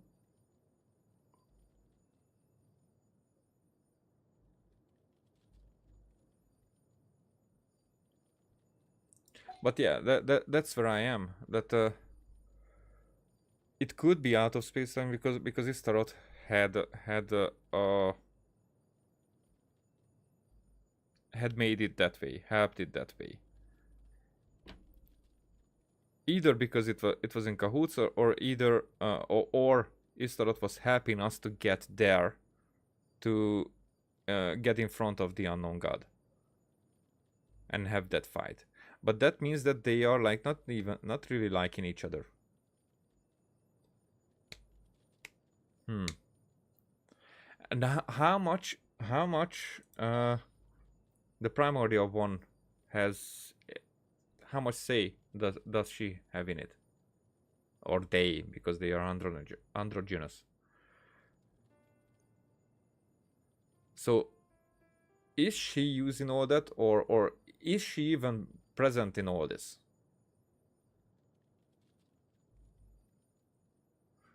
When that encounter happened at the beginning of the game, which can be happening later, so it could be like a samsara thing,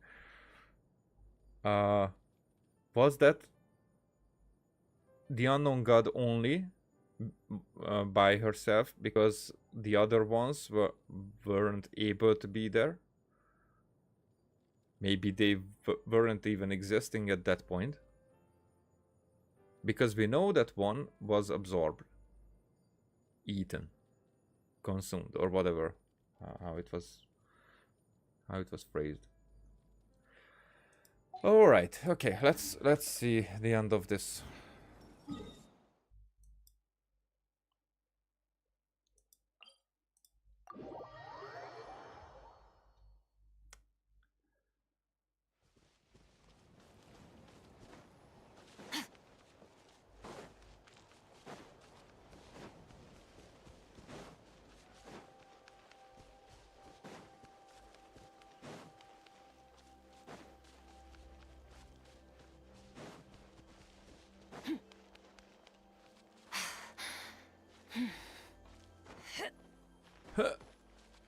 She said.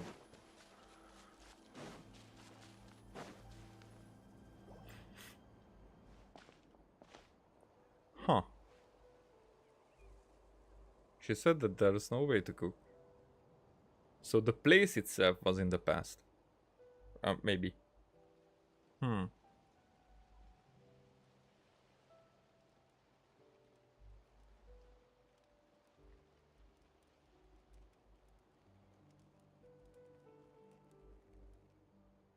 Before you know it, you fall asleep, drowning in a myriad of thoughts.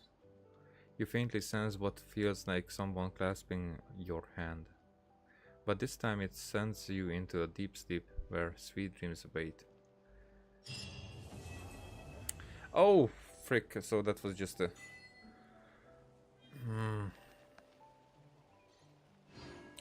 Well, well. Now this was a very good quest. I mean, at the beginning it was dragging along a little bit too much, but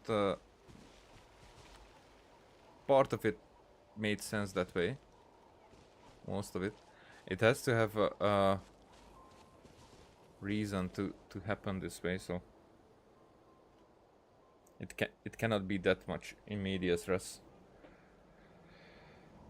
Okay, what did we get? Huh?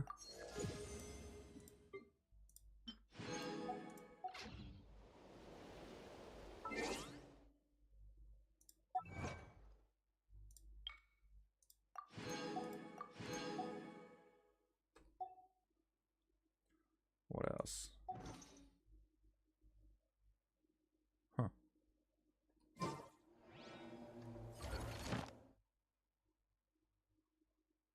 Nope, not yet.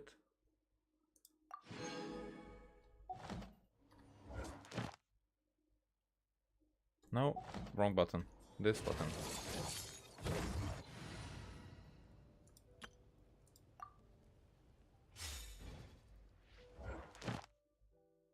And now we are taking these.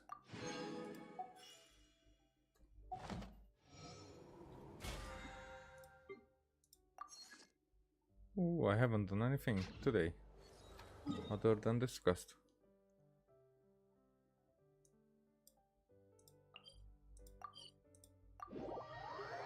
Now the other thing is I'm curious about, and hopefully one of these guys will be here. Whenever on the phone I did something like turn in Ad dailies. Astra Abyssosk. Thank you for completing today's Yep.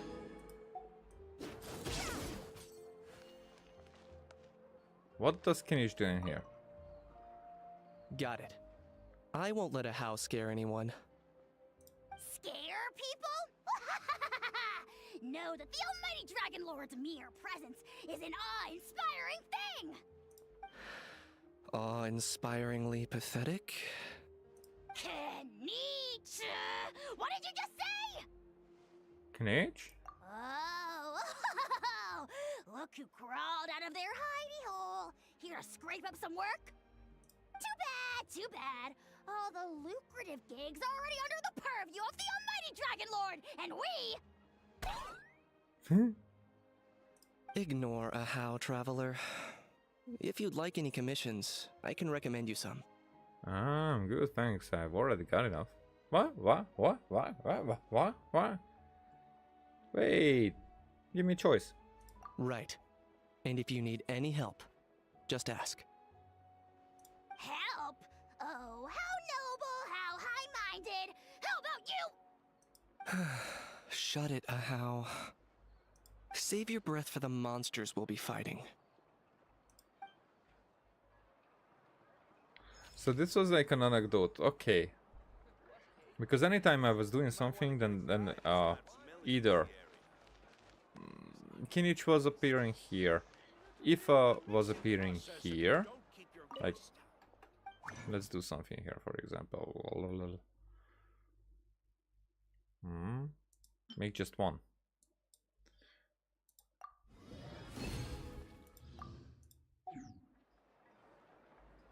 Nope, Ifa did not appear here. and Shilonan here. Ad Astra Abyssosk. Welcome to...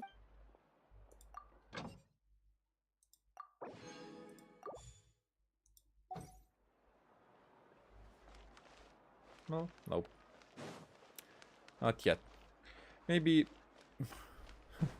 maybe some requirements have to happen, whatever.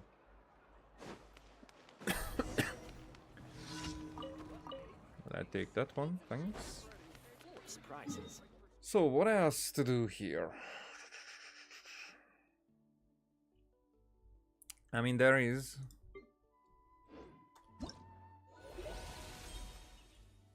this thing, the Battle of Imagined Arrays. Anecdotes. This is then Skirk. So I thought that Skirk will appear in this story, so that and then she only does her own. How much do I have? 3. That definitely makes sense to do it. And this one I finished. Now we'll not start this one right now because that's probably taking is going to be taking too much time. I will just go to this quest because if it's voice acted, then I will probably do this as well together with the Skirk one. That's maybe tomorrow, probably tomorrow, hopefully tomorrow, but not guaranteed.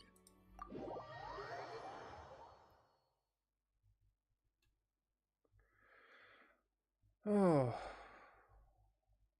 but my head was hurting. I was actually taking medication to it. It was hurting that much. Painkillers and what? Wow, how it's called in English. But I was taking medication for it, and I was like, okay, this story will probably make my head hurt even more. But somehow it's gone, and it was gone very soon. So no problem with that. Okay, if it's not voice acted, then yeah, it's not. Attaché, I've tried my best to remain calm, but these reports you keep handling in are useless. Just look at the things you write. Possibly, probably, roughly. That's how I speak. How am I supposed to build a mathematical model based on uncertainties?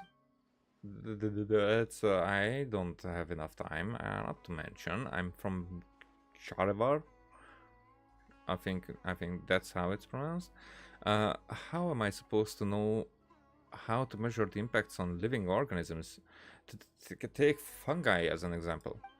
What am I supposed to do with fungi? Do you want me to stick my hand in one's mouth and let it bite me so I can write down something like that is a surprisingly powerful bite?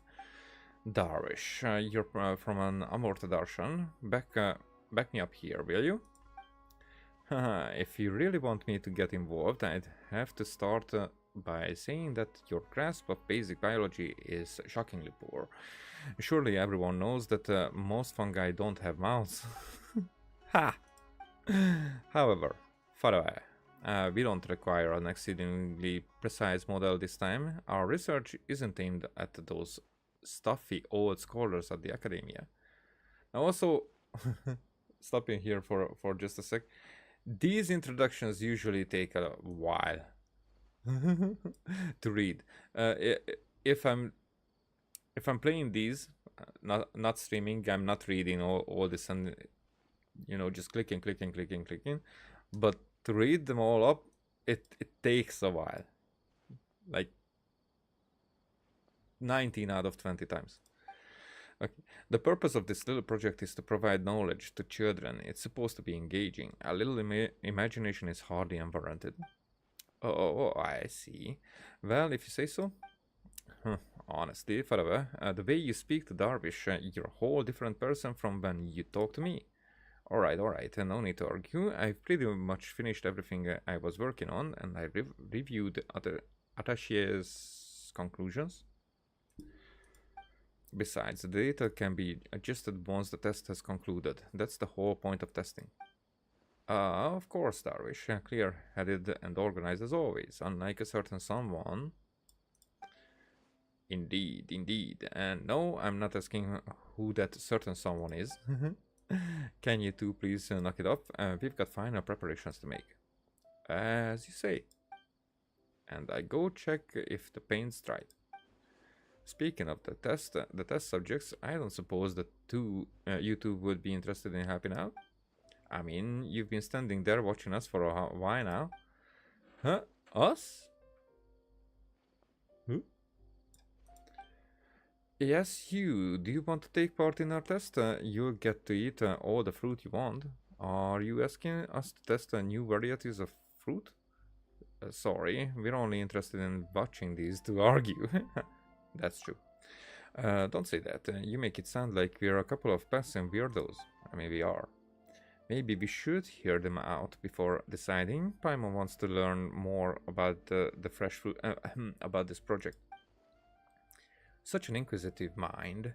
I'm sure your travels have been blessed by luck. Now, let me introduce our research here. How best to explain? How about this? I start by asking you a question. Let's see. Who would win in a fight between a sliding, stretchy pyro fungus and a rich Poland tiger? I mean, according to the gameplay, I think the fungus would win. But in reality, no way a fungus would overcome a tiger. But the sliding, stretchy pyro fungus, the rich one, obviously a sliding, rich one tiger would win. What?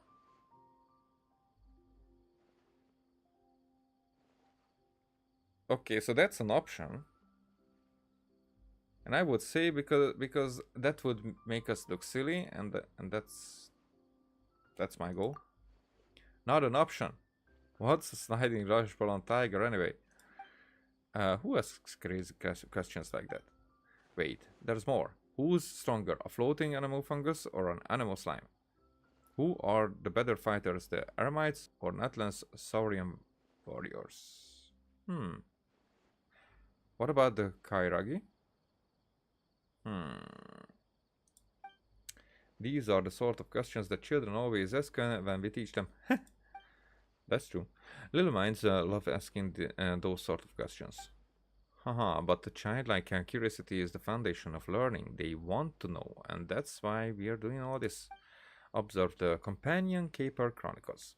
Based on genuine real-world deductions, the children can build their own simulated adventure teams, then use them to battle each other. Attaché is researching the effects of diet and environment on all kinds of creatures, while Fadave is constructing the simulated development model. Simulated development? Yes, precisely. I mean, we cannot simply let children freely interact with the real-world fungi, eremites and such. So what do you say? If you can spare the time, come take part in the test. You will be helping with my research and gaining valuable academic experience all at once. That does sound good, does it, Pitine? Alright then, wise old Paimon could do with some academic experience. Don't you make fun of Paimon. Paimon's very smart, she'll have you know.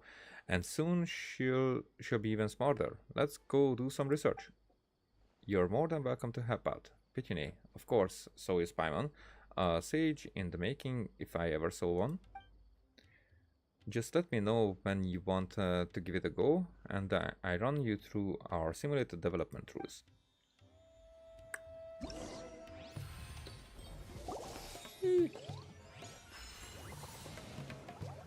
And there we are.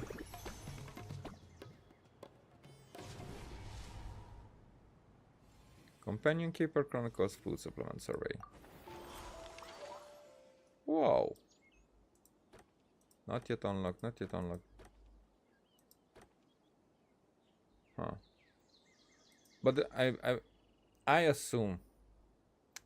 presume, more likely, when I get here, it will say that it opens like tomorrow or whatnot. Because those strange and intriguing questions. So this is the quest part of it.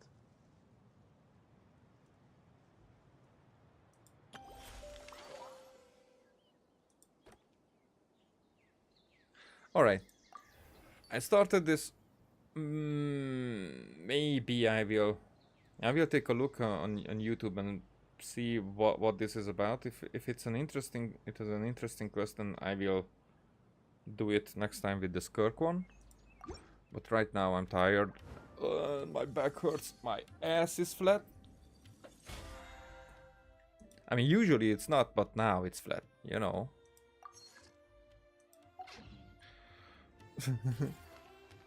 have to keep some dignity here. But other than that, thank you for watching. I hope you had fun and some interesting theories. I might have taken some talking some bullshit in that way that I usually realize later on that my theories are not always making sense if I would have known every detail. But I don't know everything about the lore. I'm just interested in it. So everything with a big spoon of salt. But I really do think that this was a good quest, and it made me think. That's the good thing of it. If it makes me think, if it makes me interested, it keeps me interested more, like, then it's a good one. So I hope you enjoyed it as much as I did. See you next time. Bye.